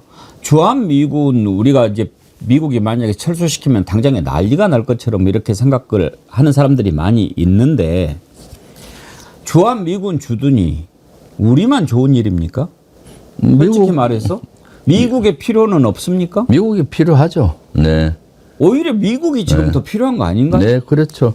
우리도 필요하고요, 사실은. 우리는 또 북한 위협도 위협이고 특히 북한의 핵 위협으로부터 미군, 주한미군이 있으면 한미동맹으로 훨씬 나은 거고요. 또 주변국인 중국이나 러시아, 일본 강대국이 있지 않습니까? 그런 가운데 한미동맹이 공고하게 되면은 그런 역할도 하지만은 미국은 두 가지 측면이에요. 여기가 가장 동북아의 전초기지가 되는 겁니다. 미국은 앞으로 중국을 견제하는 것이 가장 큰 전략 중에 하나거든요. 그 다음 두 번째가 러시아고요. 그리고 거기에 제 전선에 한반도가 있지 않습니까? 여기에 주한미군이 있으면은 중국을 견제를 한다고 본인들은 생각을 할 겁니다. 그리고 한반도에서도 주도권을 본인들이 행사할 수 있고 그래서 미국의 이익과 현재 우리의 이해관계가 맞닥뜨려지기 때문에 주한미군이 현재 존재하고 있는 겁니다. 예. 진짜 우리가 생각하기에도 당장 주한미군 철수하면 미국 답답하고 일본은 어떻겠습니까? 일본도 엄청 답답하고 우리가 지금 그런 비용 다 내가면서 하고 있는데 마치 엄청난 시혜를 베푸는 것처럼 하는 것. 최근에 트럼프 정부가 이렇게 보여주는 거 보고 우리 국민들이 이제는 트럼프에 대해서 여러 가지 생각하잖아요. 아, 그럼요. 정말 동맹 맞나? 네. 네. 아니 그리고 이제는 그런 짓도 좀 그만했으면 좋겠어요. 뭐 그럼요. 장난도 한두 번이지 이건 뭐 너무 이제 수가 읽히는 거 아니에요? 뭐 한 번씩 올라고 그러면은 뭐 10만 불 내라. 뭐 비자 하나 내는데 1억 4천만 원 낸다는 게 말이 됩니까? 그러니까요. 그거를 또 매년 내겠다. 그리고 이제 또 하루 만에 그 매년은 아니고 한 번 이런 식으로 뭐든지 한번 질러놓고 그 다음에 하고 이렇게 추접스러운 짓을 계속 하는 건 말이죠. 그럼요. 지금 미국의 형태가 대단히 참 부적절하죠. 그렇기 때문에 지난번에 우리 민주당 초선 의원들이 이러한 미국의 행태에 대해서도 규탄하는 기자회견도 하고 성명서도 냈었거든요. 저도 이러한 트럼프 정부의 정책이나 행적에 대해서는 대단히 부적절하다고 생각합니다. 그럼에도 불구하고 이재명 정부에서는 이러한 트럼프 정부를 잘 달래서 한미동맹을 잘 이끌면서 한미관계를 해야 되는 그런 과제들이 있고 그것을 잘 하고 있다고 봅니다. 지금 또 이 외국 군대 없이 완전한 자주국방태세 이런 건 한 예를 들면은 캐나다가 지금 이렇게 하고 있습니다. 예. 캐나다는 그동안 제가 대통령 특사단장으로 캐나다를 한 달 전에 예. 다녀왔잖아요. 캐나다는 그동안 미국의 도움으로 캐나다를 많이 지켜왔어요. 거의 동맹도 상당한 가까운 동맹이었지 않습니까? 그런데 트럼프가 캐나다를 51번째 주로 했으면 좋겠다. 미국 땅으로 했으면 예. 좋겠다는 얘기 아니에요. 그러니까 캐나다가 얼마나 들끓고 있는지 그래서 미국 상품을 불매운동도 벌어지고 있고요. 국방비를 이제는 미국의 우산으로부터 벗어나야 되겠다. 자주국방해야 되겠다 해서 80년 만에 처음으로 엄청나게 국방비를 올리고 있고 그래서 본인들의 잠수함 능력도 키우고 K9이나 천무 이런 미사일 능력도 키워야 되겠다 해서 우리 잠수함을 지금 사가려고 하고 있습니다. 그때 한 5, 6개국이 경합을 했는데 얼마 전에 2개국으로 압축이 됐어요. 우리나라와 독일로 최종 후보로 됐는데 그때 저도 많이 기여를 했습니다. 예. 그때 캐나다 국방부 장관, 외교부 장관 고위급 했을 때 본인들도 이제는 러시아의 위협이 가장 큰 위협인데 미국의 도움 없이도 자주 국방을 해야 되겠다. 그래서 국방비를 많이 올리고 군을 현대화한다라는 얘기를 하고 있는 거죠. 미국의 이러한 전행들이 우리뿐만 아니라 미국과 진짜 가장 가까운 나라가 캐나다인데 캐나다조차도 이러한 모습을 보이고 있는 겁니다. 또 이재명 대통령이 우리나라 1년 국방비가 북한 국가 총생산의 1.4배 그리고 세계 군사력 5위라고 그랬는데 우리나라 군사력이 세계 5위입니까? 네, 재래식 전력. 재래식 전력으로? 핵을 뺀 재래식 전력은 세계 5위죠. 네. 그런 면에서 군사력 5위를 자랑하는데 외국 군대가 없으면 자주국방 못하겠느냐 이런 이제 얘기를 했기 때문에 상당히 논란이 지금 되고 있는 거잖아요. 네. 군사력이 그렇게 크면 우리가 충분히 뭔가 할 수는 있는 거 아닙니까? 네, 그렇죠. 군사력, 그래서 자주국방이 더 중요하고요. 우리 스스로 자주국방을 했을 때 강대국으로부터 인정을 받고 무시를 안 당하는 것이거든요. 스스로 힘을 키우겠다고 하는데 그 국민의힘에서는 안보를 중시 여긴다는 보수에서는 왜 비판을 합니까? 그러니까요. 사실 자주국방은 박정희 때부터 계속 해왔던 얘기 아닙니까? 네네. 우리 스스로. 근데 자주국방의 기초 뭐라고 생각하십니까? 자주국방의 기초는 우리 스스로 우리나라를 지키는 거죠. 예. 네, 그럴 힘을 갖는 거죠. 그럼 전자권도 가져와야 됩니까? 전자권도 저는 갖고 와야 된다고 봅니다. 이제는 충분한 능력이 있고요. 전자권을 갖고 온다 해서 한미동맹이 파탄나는 게 아닙니다. 항상 우리는 한미동맹의 정신으로 같이 싸우는 거거든. 단지 전자권을 가지고 오면 연합사령관이 지금은 같이 부사령관도 한국군 포스타, 연합사령관도 미국 포스타잖아요. 그럼 전자권을 갖고 오면 우리가 연합사령관을 포스타하고 미군이 부사령관을 하는 겁니다. 우리가 주도하는데 미국도 참관을 하는 겁니다. 우리가 우리 한반도에서 운명을 주도한다. 이런 개념으로 생각하시면 되는 거죠. 자, 그러면 정리하겠습니다. 이재명 대통령이 자주국방을 이 시점에 강조한 것은 지금 이제 일부에서는 뭐냐 한미동맹을 깨자는 거냐 이런 얘기가 나옵니다만 이재명 대통령의 발언을 우리가 어떻게 해석하고 받아들이는 게 가장 옳을까 한번 정리를 좀 해주세요. 이것은 트럼프가 원하는 겁니다. 미국이 원하는 겁니다. 미국의 그 도움 없이도 자주 국방이 된다면은 미국은 부담감이 없어지는 거거든요. 그 미군 철수하고도 전혀 무관합니다. 지금 그러면은 한반도에 전시가 나면은 우리 군이 주가 되고 미국은 조금만 투입해도 되잖아요. 그렇기 때문에 한미 동맹은 굳건해지는 거고 그 다음에 이제 미군 철수는 전혀 관계가 없는 겁니다. 그래서 트럼프 만나서도 당신이 국방비 3.5%까지 올리라고 하지 않았냐? 2점 우리가 3%밖에 안 되는데 이렇게 올려서 진짜로 도움 없이도 스스로 자주 국방 해보겠다. 그러면은 미국 트럼프도 좋다. 얼마나 좋아하겠어요. 그건데 마치 외국 군대 없이 완전한 자주 국방 태세한다고만은 뭐 미군 철수를 얘기하는 참 이거는 그 차원이 다른 겁니다. 한미 동맹은 끝까지 가는 거고요. 한미 동맹이 있는 한 한미군이 같이 외세 진입했을 때 같이 싸우는 건데 비중이 한국이 더 한국군이 강해지면 강해질수록 주로 주도하고 더 넓어지는 것이죠. 네. 알겠습니다. 자주국방에 관해서 짚어봤습니다. 요즘 국민의힘 얘기 좀 해보죠. 지금 제가 보기에는 저렇게 하자는 것은 도대체 뭔가. 지금 장동혁 대표, 김민수 최고 하는 것은 도대체 이제 뭐 끝까지 가보겠다라고 하는 것 같은데 이제는 뭐 대통령도 붙이지 않고 김민수 같은 자는 아예 뭐 극단을 가겠다라고까지 하지 않습니까? 그럼요. 대선 불복을 하고요. 대선 불복이죠. 저런 정당은 어떻게 대해야 될까요?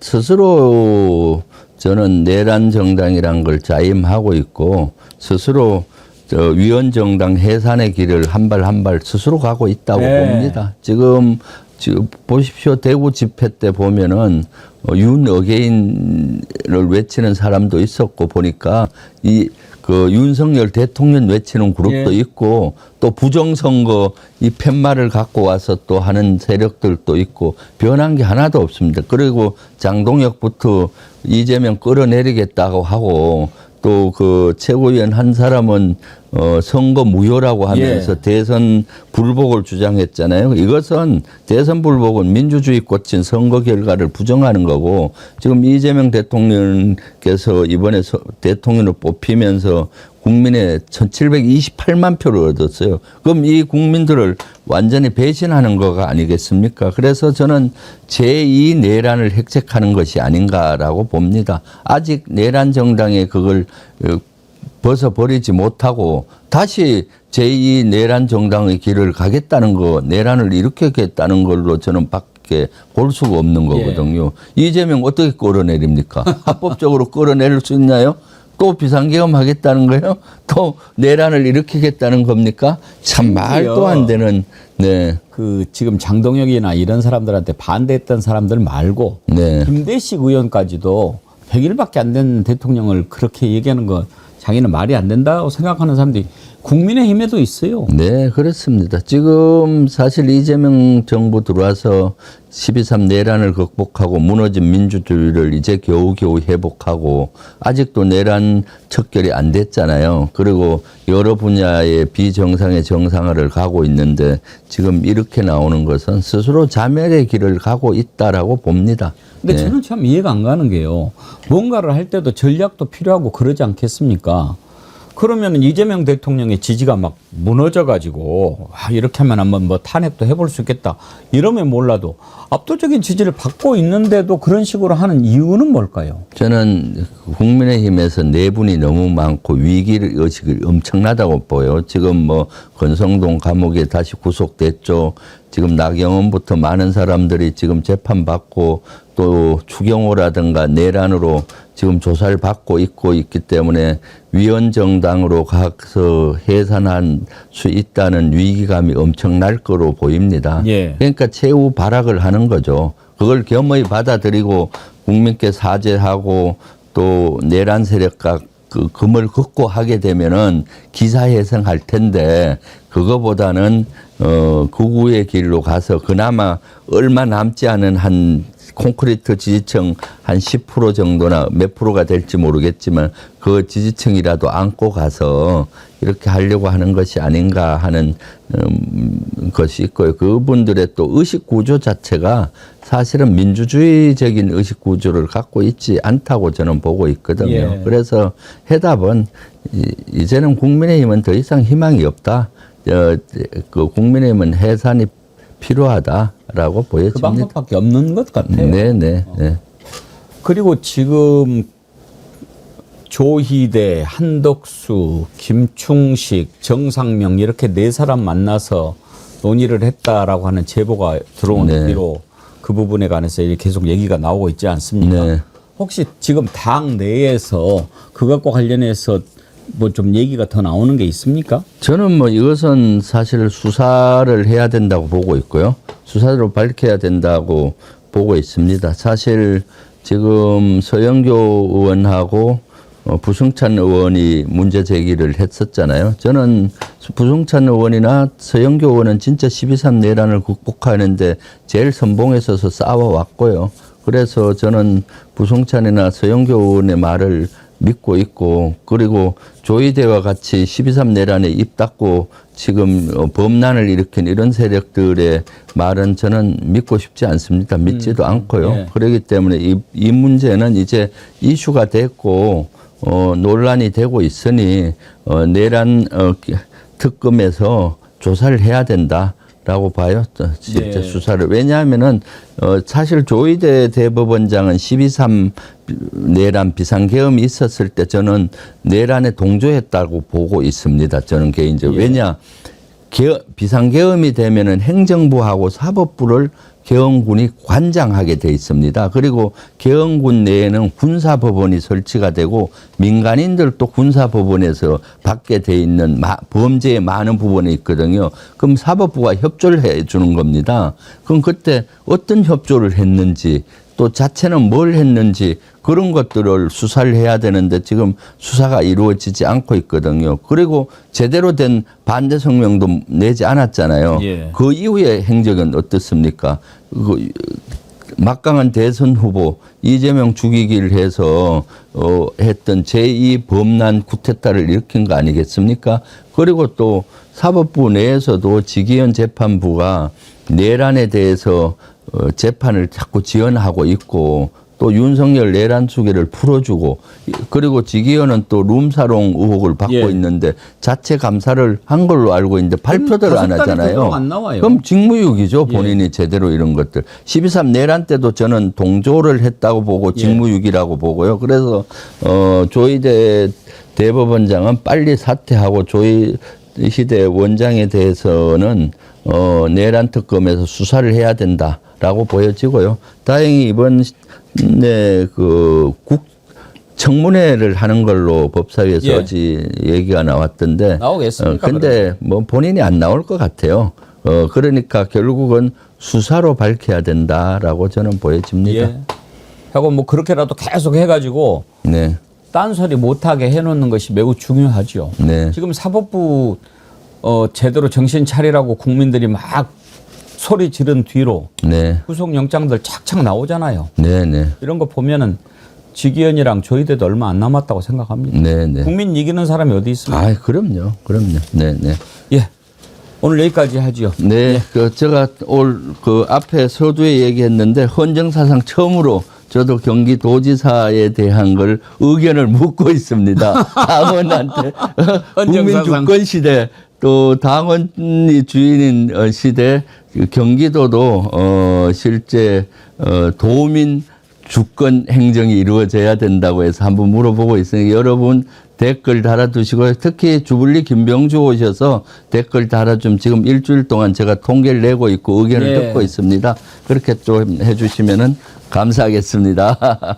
성원하는 글이 많이 올라왔어요. 네. 하여튼 뭐 또 손자병법 네, 달인이시니까 네. 또 돌파할 방법도 여러 가지 찾고 계실 거고 네, 그렇습니다. 지방선거 분위기가 좀 무르익으면 네. 한번 깊이 있게 네. 공약도 한번 들어보고 그렇게 하시죠. 아, 네, 네. 예, 고맙습니다. 네, 예. 감사합니다. 주불리의 손자병법 민주당 김병주 최고위원이었습니다. 전하는 말씀 듣고 3부 강기정 광주시장 만나보겠습니다. 네, 강기정 광주광역시장 모셨습니다. 어서 오십시오. 네, 안녕하십니까. 지난번에 뵀을 때보다 좀 빠지신 것 같습니다. 아, 폭우 대응하고 한여름 격거인하고 조금 고생 좀 했습니다. 좀 죄송한 질문부터 먼저 좀 드릴까요? 네. 지난번에 6월 25일인가? 이재명 대통령 광주에 가서 타운홀 미팅 하셨잖아요. 네, 예. 근데 뭐 그 뒤로 강기정 시장 무능해. 네. 막 뭐 이런 말들이 많이 올라오고 또 시장님도 스스로 무능한 시장으로 낙이 찍혔다 이런 표현도 했는데 그때 어떻게 된 거예요? 아, 원래 이제 대통령이 오셔서 약속 대련을 하지 않습니까? 예. 질문할 준비도 하고 대통령 또 그 선물도 내놓을 준비도 하시고 그런 약속 대련이 잘 안 됐던 거예요. 그런데 결국은 그때 제기했던 AI 6천억 에타 면제, AI 모빌리티 신도시, 또 컴퓨팅 센터 이런 거이 다 그 뒤로 돼버렸어요. 그러니까 이제 좀 아쉬웠던 것은 그날은 이제 현안이 많고 그래가지고 대통령께서 그냥 쭉 좋다 이러고 가셨으면 좋았을 건데 이제 하도 질문도 많고 그러니까 그날은 답변이 이제 충분치 않아서 마치 대통령 묻는 답변과 그러니까 문제자의 그 출제자의 의도와 그 답변자의 시험생의 답변이 이제 잘 안 맞았다 이렇게 보는 거죠. 그런데 결론적으로는 다 됐습니다. 아, 오히려 뭐 전화위복이 됐네요. 네, 2달 사이에 AI 6천억 에타 면제도 대통령이 국무회의 의결을 해 주셨고 AI 모빌리티 신도시 이거 제가 요청을 했던 건데 이것도 다 됐고 AI 모빌리티 신도시 네. 뭐죠? 이제 광주가 AI 중심 도시를 꿈꾸고 있고 준비해 왔지 않습니까? 그리고 자동차의 도시가 광주입니다. 그래서 미래차로 가려면 AI와 모빌리티가 결합된 새로운 어떤 실증하는 어떤 공간이 하나 필요하다. 그래서 그런 공간을 만들자. 이것이 대통령께서 말씀하시는 광주 전남의 어떤 곳에 새로운 도시를 하나 만들어서 균형 발전 차원에서 하나 도시를 하나 만들자. 이런 이야기하고 맥락이 다 있습니다. 지금 이재명 대통령이 AI에 아주 올인하는 것 같은 그런 인상 아닙니까? 막 장관들도 완전히 그 전문가들 막 젊은 사람들 갖다가 심고 그러는데 가히 이재명 시대는 AI 시대다 이렇게 생각할 정도인데 이재명 대통령만은 AI를 부르짖고 추진한 게 아니라 전 세계는 AI 시대로 이미 접어들었습니다. 대한민국도 지금 17개 지방자치단체가 모든 사업을 할 때 AI 이야기를 합니다. 그런데 정말로 우리 광주가 선제적으로 광주는 보통 정치적으로 전략적 선택을 한다고 하지 않습니까? 그래서 노무현, 문재인, 이재명 대통령도 우리 호남 사람 아니어도 우리가 당선시킨다 이런 이야기를 하는데 정치에서만이 아니라 경제와 산업에서도 우리 광주는 전략적 선택을 합니다. 그 대표적인 것이 AI 산업입니다. 이 AI 산업을요, 2017년, 그러니까 2017년이면 문재인 대통령의 공약 때입니다. 이때 AI 산업 1조 원 프로젝트를 문재인 대통령의 공약으로 확정 짓고 이거에 의해서 1단계 4,300억, 2단계 지금 이번에 확정된 6천억짜리 프로젝트를 확정시킵니다.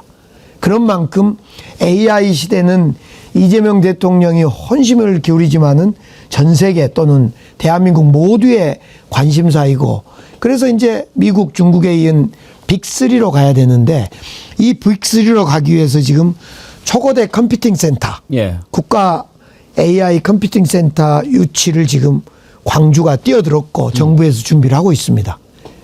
하여튼 광주가 AI는 열심히 한다, 잘하고 있다 이런 얘기는 제가 많이 듣습니다. 네. 지금 또 그 AI와 관련해서 뭐 유치하려고 노력도 많이 하신다면서요? 지금 그것이 국가 AI 컴퓨팅 센터입니다. 약 국가 2조 AI 컴퓨팅 센터. 예, 쉽게 말해 국가 데이터 센터입니다. 예. 근데 그 2조 5천억 정도 투입된데 정부 돈과 SPC를 만들어서 기업, 예를 들면 삼성이나 네이버나 카카오나 이런 데하고 SPC를 만들어서 대한민국의 한 군데를 지정해서 만드는 건데 광주가 그 곳을 지정받으려고 지금 준비를 하고 있습니다. 지금 경쟁 붙은 데가 어디입니까? 울산인가요? 울산보다도 춘천 같은데 또 울산도 이제 해당되는 곳이고 포항도 그렇고 전국에 몇 군데 있습니다. 그런데 광주가 조건이 좋습니다. 예. 이건 가능하려면 전력이 돼야 됩니다. 전력이 확보돼야 되고 땅이 확보돼야 됩니다.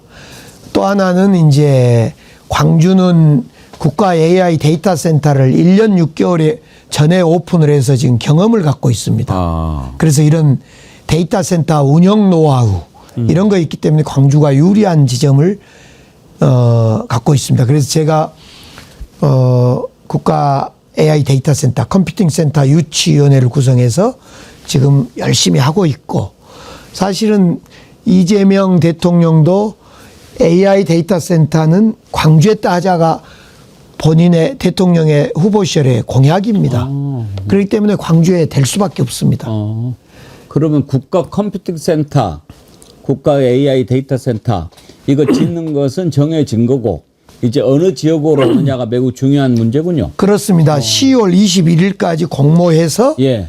한 달 동안 심사해서 11월 하순경에 확정을 짓습니다. 중요한 문제네요. 이 국가 AI 데이터 센터 컴퓨팅 센터가 오면 기업이 1000개가 오고 10,000개의 청년 일자리가 생긴다. 어마어마한 일입니다.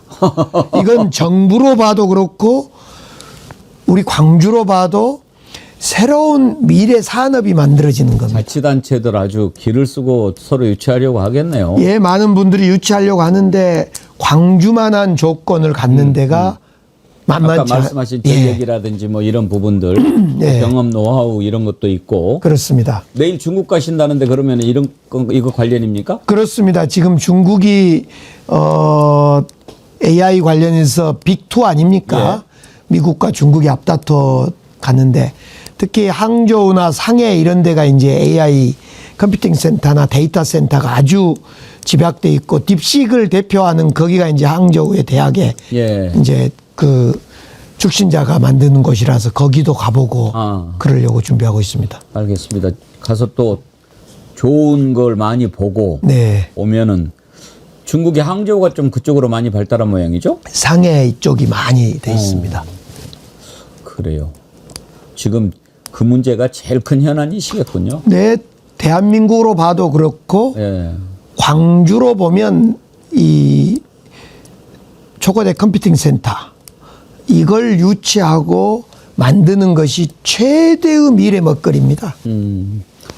이것을 유치하느냐 이게 이제 각 지역별로도 가장 큰 관심사겠지만 내년에 지금 지방선거 아닙니까? 네. 우리 시장님 재선 문제에도 상당히 좀 영향을 미치겠는데 지금 광주시장 선거 좀 분위기가 있습니까?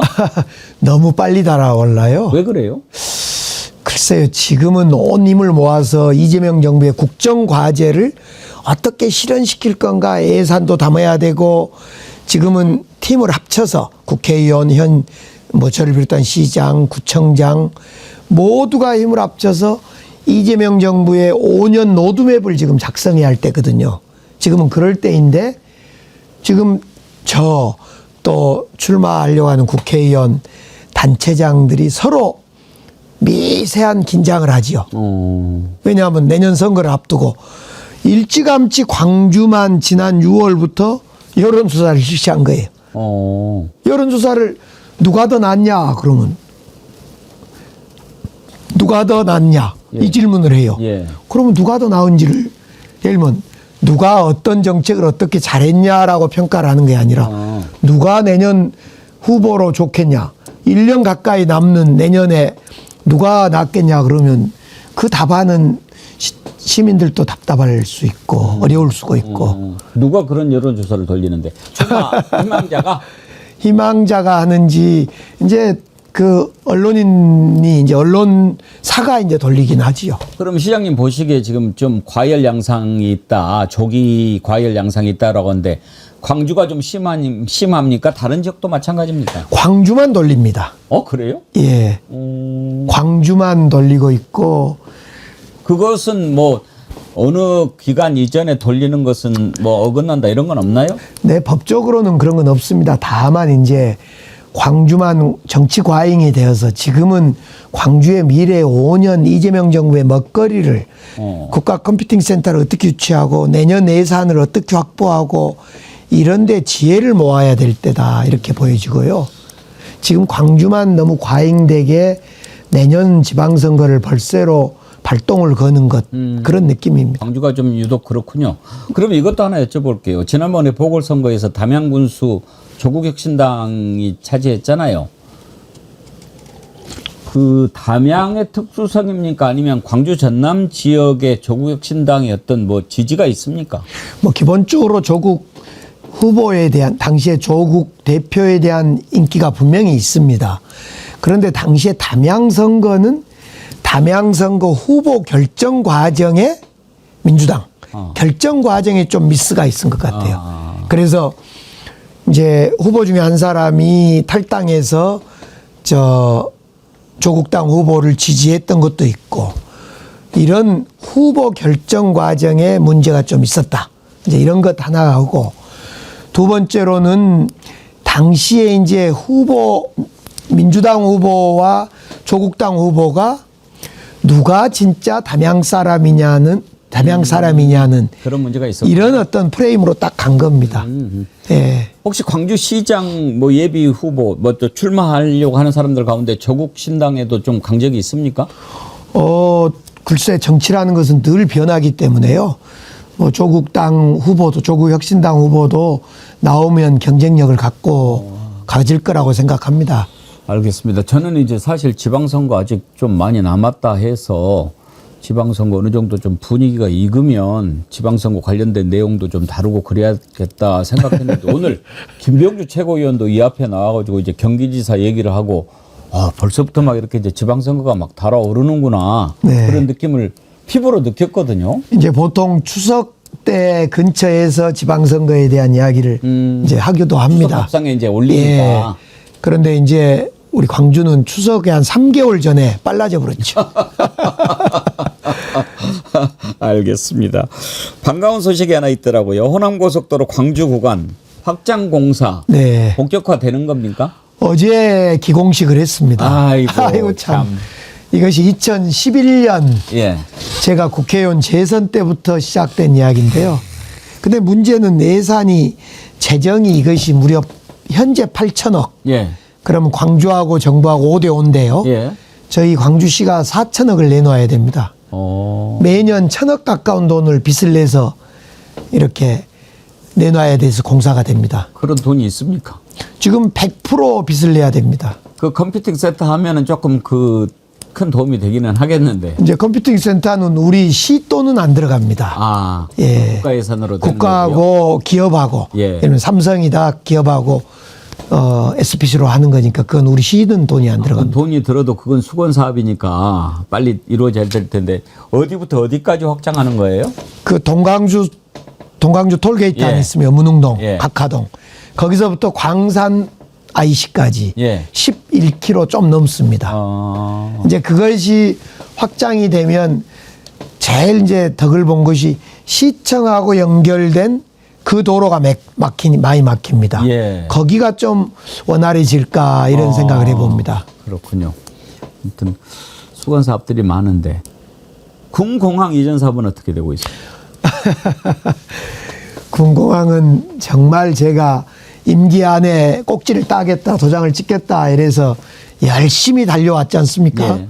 특별법도 홍준표 시장이랑 해서 만들고 또 무한으로 공항을 다 통합시키자 김영록 지사랑 발표도 하고 이제 마지막 후보지 결정이 남았는데 여전히 무한 군수가 흔쾌히 동의하지 않고 있어요. 그래서 우리 이재명 대통령이 대통령실 산하로 TF를 구성해서 한 3차례 지금 만났습니다. 부시장, 부지사 격으로. 근데 역시 이것은 무한 군수가 무한 군에서 그래 해봅시다 해야지 되는데 현재까지는 해봅시다는 이야기를 않고 있습니다. 그래서 그러나 이제 정부에서 또 노력하고 대통령실 노력해서 조만간에 원래는 이제 추석 전에 잘 해서 이렇게 해보려고 그랬는데 이번 추석 때는 안 될 것 같지 않냐 이렇게 보여집니다. 하여튼 뭐 해야 될 일은 많고 그런데 이제 돈은 없고 항상 그런 게 단체장의 가장 큰 고민 아니겠습니까? 그렇습니다. 이제 광주 같은 데는 이제 돈도 없을 뿐만 아니라 그러니까 재정도 어렵고 내년에 예산 지금 만들어가는 정하는 시점입니다만 정말 써야 될 돈은 많고 그래서 어떻게 좀 지혜롭게 쓸까 이런 고민하고 있습니다. 특히 광주 또 도시철도 2호선 공사 그건 언제 끝납니까? 도시철도 때문에 제가 정말 죽을 맛입니다. 정말 너무 힘들겠어요. 그 도시철도가 2018년에 시작했거든요. 그럼 벌써 7년 지난 거 아닙니까? 그렇습니다. 그래서 원래는 내년 말에 끝난다가 원래 계획입니다. 원래 내년 말에 탈 수 있다.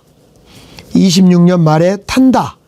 그럼 공사는 대충 올해 안에 끝내서 시험 운행을 하고 나서 내년 말에 탄다였는데 지금 백운동 중심으로 땅을 파보니까 바위가 너무 많이 나오고 광주 CBS 금호동 주위에 너무 지작물이 많아서 그러니까요. 이것이 6개월에서 1년 정도 늦어진 겁니다. 지금 그 정도 오래 공사가 계속되면 부채도 엄청 늘지 않습니까? 지금 현재 이제 정확한 말씀은 현재는 순서대로 됐고 6개월에서 1년 정도 늦어졌을 뿐입니다. 현재 계획 대비. 다만 이제 애초에 1조 9천억으로 공사가 끝난다 싶었는데 지금 3조 2천억을 가고 있습니다. 그 정도면은 어때요? 뭔 일을 시작하기 전에 타당성 조사 같은 걸 잘해야 되는데 광주 광역시의 규모라든지 교통량이라든지 이런 거 봤을 때 도시철도 2호선 공사가 꼭 필요했는가? 그런 생각도 해볼 만하지 않습니까? 이제 논란이 많았지 않습니까? 한 10여 년 논란을 하다가 2018년 이영섭 시장 때 이제 결단을 해서 했습니다. 물론 시민들의 공론화 과정도 좀 거쳤고요. 그때 이제 하자. 돈은 얼마 들겠다 하자라고 했는데 현실은 그보다 공사 기간도 늘어났고 돈도 많이 들고 그런 점이 좀 아쉬운 점은 있습니다. 그러나 지금은 이제 시민들이 결정했고 또 지난 민선 7기에 결정했기 때문에 쭉 갈 수밖에 없습니다.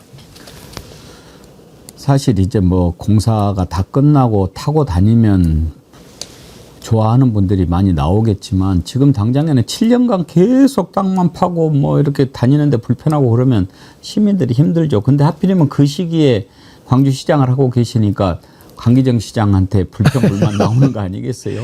그래서 제가 불편함은 없애자 그래서 포장 위에 이거 이 터널 방식 밑으로 깊숙이 파는 방식이 아니라 1호선은 그랬거든요. 한 100m, 200m 밑으로 파는 방식이었는데 지금 2호선은 돈을 적게 들이려고 한 8m 밑을 파는 겁니다. 그러니까 위에서 팝니다. 그러니까 도로가 엉망입니다. 그렇군요. 그래서 12월 22일까지는 모든 도로를 다 원상 회복을 하겠다가 제 약속입니다. 할 일은 많고 돈은 없고 그게 참 힘든 거죠. 요즘에 이재명 대통령 전국 각지를 돌아다니면서 타운홀 미팅 하는데 그것은 각 지역의 현안 해결제라든지 그런 것에 도움이 많이 됩니까? 이제 정치 지도자들이 민심을 듣고 민심과 직접 토론하는 것은 국민들이나 시민들에게 참으로 흥겨운 일이고 즐거운 일이죠. 직접 말할 수 있는 기회를 갖는다는 것이. 이제 그러나 또 이제 그렇게 타운홀 미팅 방식으로 할 일이 있고 또 깊숙이 대화해서 할 일이 있고 이런 일이 있습니다. 최근에 이 17개 시도 지방자치단체장들하고 대통령이 한 한 45일 전입니다. 깊숙이 토론을 했습니다. 그 자리에서 제가 AI 6천억 예타 면제도 그 자리에서 오케이를 받아냈고요. 컴퓨팅 센터 유치도 광주에 도움 좀 주십사 말씀도 드리고 그런 일도 했습니다, 사실은. 알겠습니다. 오늘 뵌 김에 한두 가지만 좀 여쭤보고 싶은 게, 이건 이제 광주시하고 상관없는 거긴 합니다만은, 시장님이 문재인 정부 때 정무수석 하셨잖아요. 네. 오늘 홍철호 전 정무수석이 이제 특검 조사를 받는다고 하는데, 네. 지금 내란 세력들 다 이렇게 조사받는데 정진석, 홍철호 뭐 이렇게 대통령을 가장 가까이 모셨다고 하는 사람들에 대해서 뭔가가 없어서 궁금했거든요. 근데 정무수석이라고 하는 위치가 윤석열이 그렇게 내란을 일으킬 때 전혀 모를 수 있는 자리입니까? 글쎄 이제 제 경험에 비춰보면 특히 내란을 계엄을 선포하고 그러면 국회 대응이 아주 중요하지 않습니까? 국회에서 뭐 계엄 해제를 못하게 막는다거나 이번 같은 경우 막 다 잡아가려고 그랬기 때문에 그래서 국회 대응이 제일 중요하기 때문에 국회 대응하는 제1번이 정무수석입니다. 그럼 홍철호 정무수석이 제일 예민하게 움직였을 건데 이제 제가 예를 들면 대통령 곁에서 그 정무수석 할 때는 대통령의 국회 관련은 100% 안다고 봐야죠. 다른 사람은 몰라도 정무수석은 알아야죠. 그렇죠. 정무수석은 알아야죠. 그러면은 그 전에 그래도 수석이면 최측근 보좌 아닙니까? 네. 윤석열이 이러이렇게 계엄을 꾸미고 막 이렇게 하는 것을 모를 수 있을까요?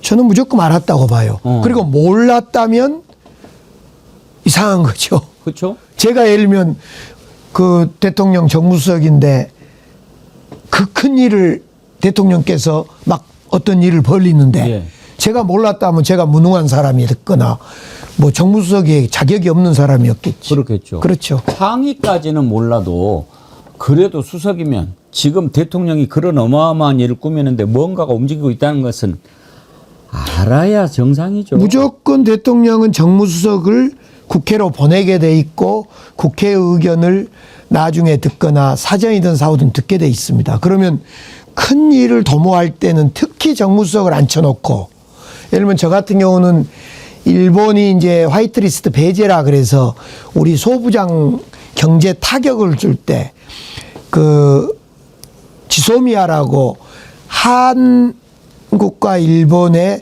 지소미아 정보 공유하는 협정을 우리가 파기해야 될 일이 있었습니다.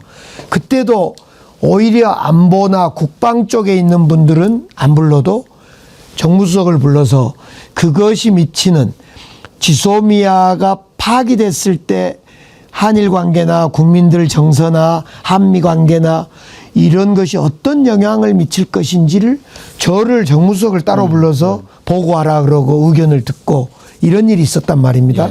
그러니까 국제적인 문제, 특히 대외적인 문제, 그다음에 국내에 큰 일을 미칠 영향을 미칠 이런 일에 대해서는 대통령이 바로 다른 사람은 아니어도 정무수석은 불러서 앉혀놓고 여러 가지 지시를 하거나 점검을 하도록 하는 위치에 있죠.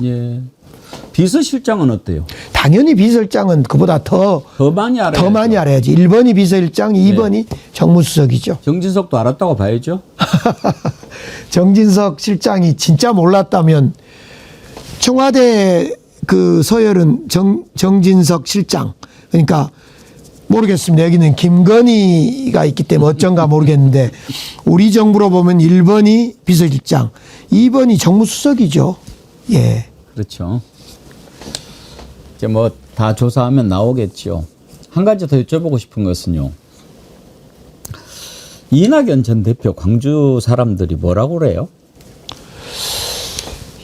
이번에 문재인 대통령 만난 것은 사전에 제가 듣기로는 비공개하기로 하고 사진을 찍었다는 거예요.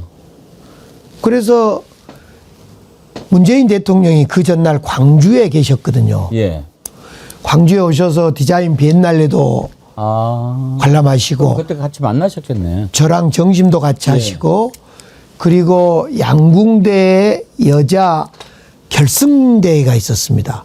그래서 세계 양궁 선수권 대회 결승대회가 있어서 그 결승전을 보고 저는 이제 시상하러 내려가고 대통령 배웅을 못했지요.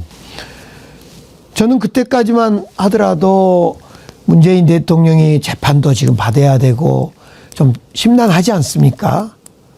그러니까 오늘 불기소 결정은 났습니다. 아, 그랬습니까? 예, 오늘 뉴스는 제가 보지를 못했습니다. 그래서 이제 대통령께서도 그런 마음이 있음에도 불구하고 광주의 디자인 비엔날레 그리고 양궁대회 이렇게 함께 좀 참여해 주시고 그랬는데 이낙연 전 총리가 그런 사진을 공개하지 않기로 했던 사진을 공개했다는 것은 이해할 수가 없습니다. 이제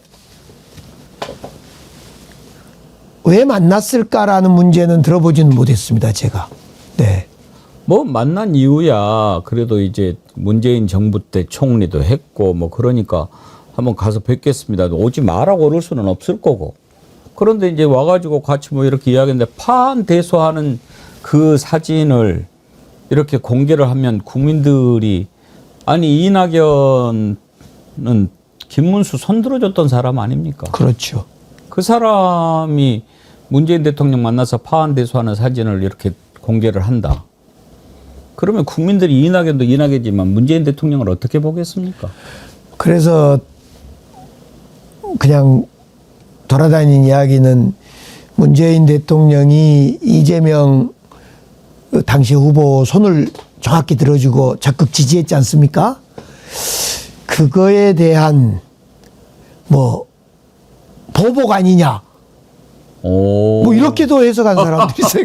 그래서 제가 그 이야기를 듣고 야 깜짝 놀랐다 이런 생각을 갖게 됐는데 참 그 좀 이상한 일이 있었습니다. 예. 사람이 마무리를 잘해야 돼요, 그렇죠? 예. 그렇습니다. 정치는 입직을 하는 것이 중요하지만은 뭐 모든 일이 그러겠습니다만 정치는 특히 시작도 중요하지만은 끝날 때 어떻게 국민들과 시민들한테 존경을 받을 수 있는가 이 점이 참 중요할 것 같아요. 예.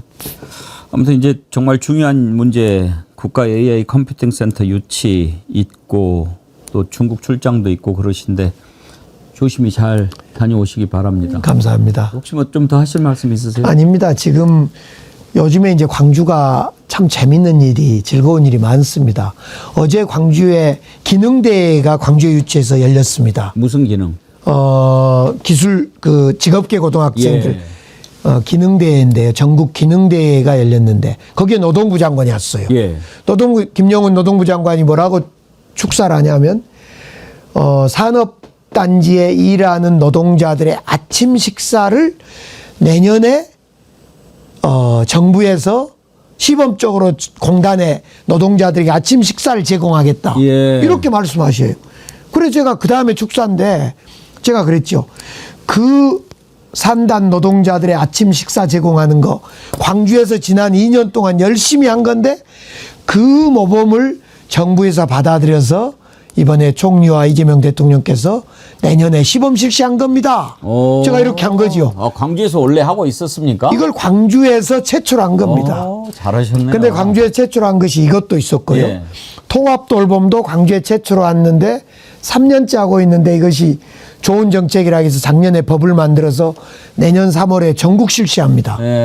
그다음에 10시 출근제. 초등학생 학부모들이 애들 키우인하고 케어하인하고 어려운데 9시에 출근하지 않고 10시 출근하면 1시간만큼을 시에서 이렇게 재정 지원을 해주는 기업에다가 이 10시 출근제도 내년 1월 1일 전국 시범 실시입니다. 이런 것들을 광주에서만 하고 있었는데 정부에서 내년 초에 다 전국에 확산하는 것을 가지고 요즘 저희들이 기분이 엄청 좋습니다. 그럼 홍보를 좀 더 잘하셔야죠. 그 뭐 다른 것이야 뭐 자랑하는 거 좀 쑥스러울 수 있지만 정치는 특히 성과를 많이 알리고 그렇게 해야 되는데 저는 오늘 그 노동자들한테 아침 식사 주는 거 처음 알았어요. 그 우리 광주에서 2년 동안 열심히 했고 그래요. 내년에 전국화합니다. 그래요. 한번 좀 좋은 소식들 있으면 많이 알려주시고 그렇게 해주십시오. 감사합니다. 오늘 귀한 걸음 해주셔서 고맙습니다. 감사합니다. 강기정 광주시장 인터뷰했습니다.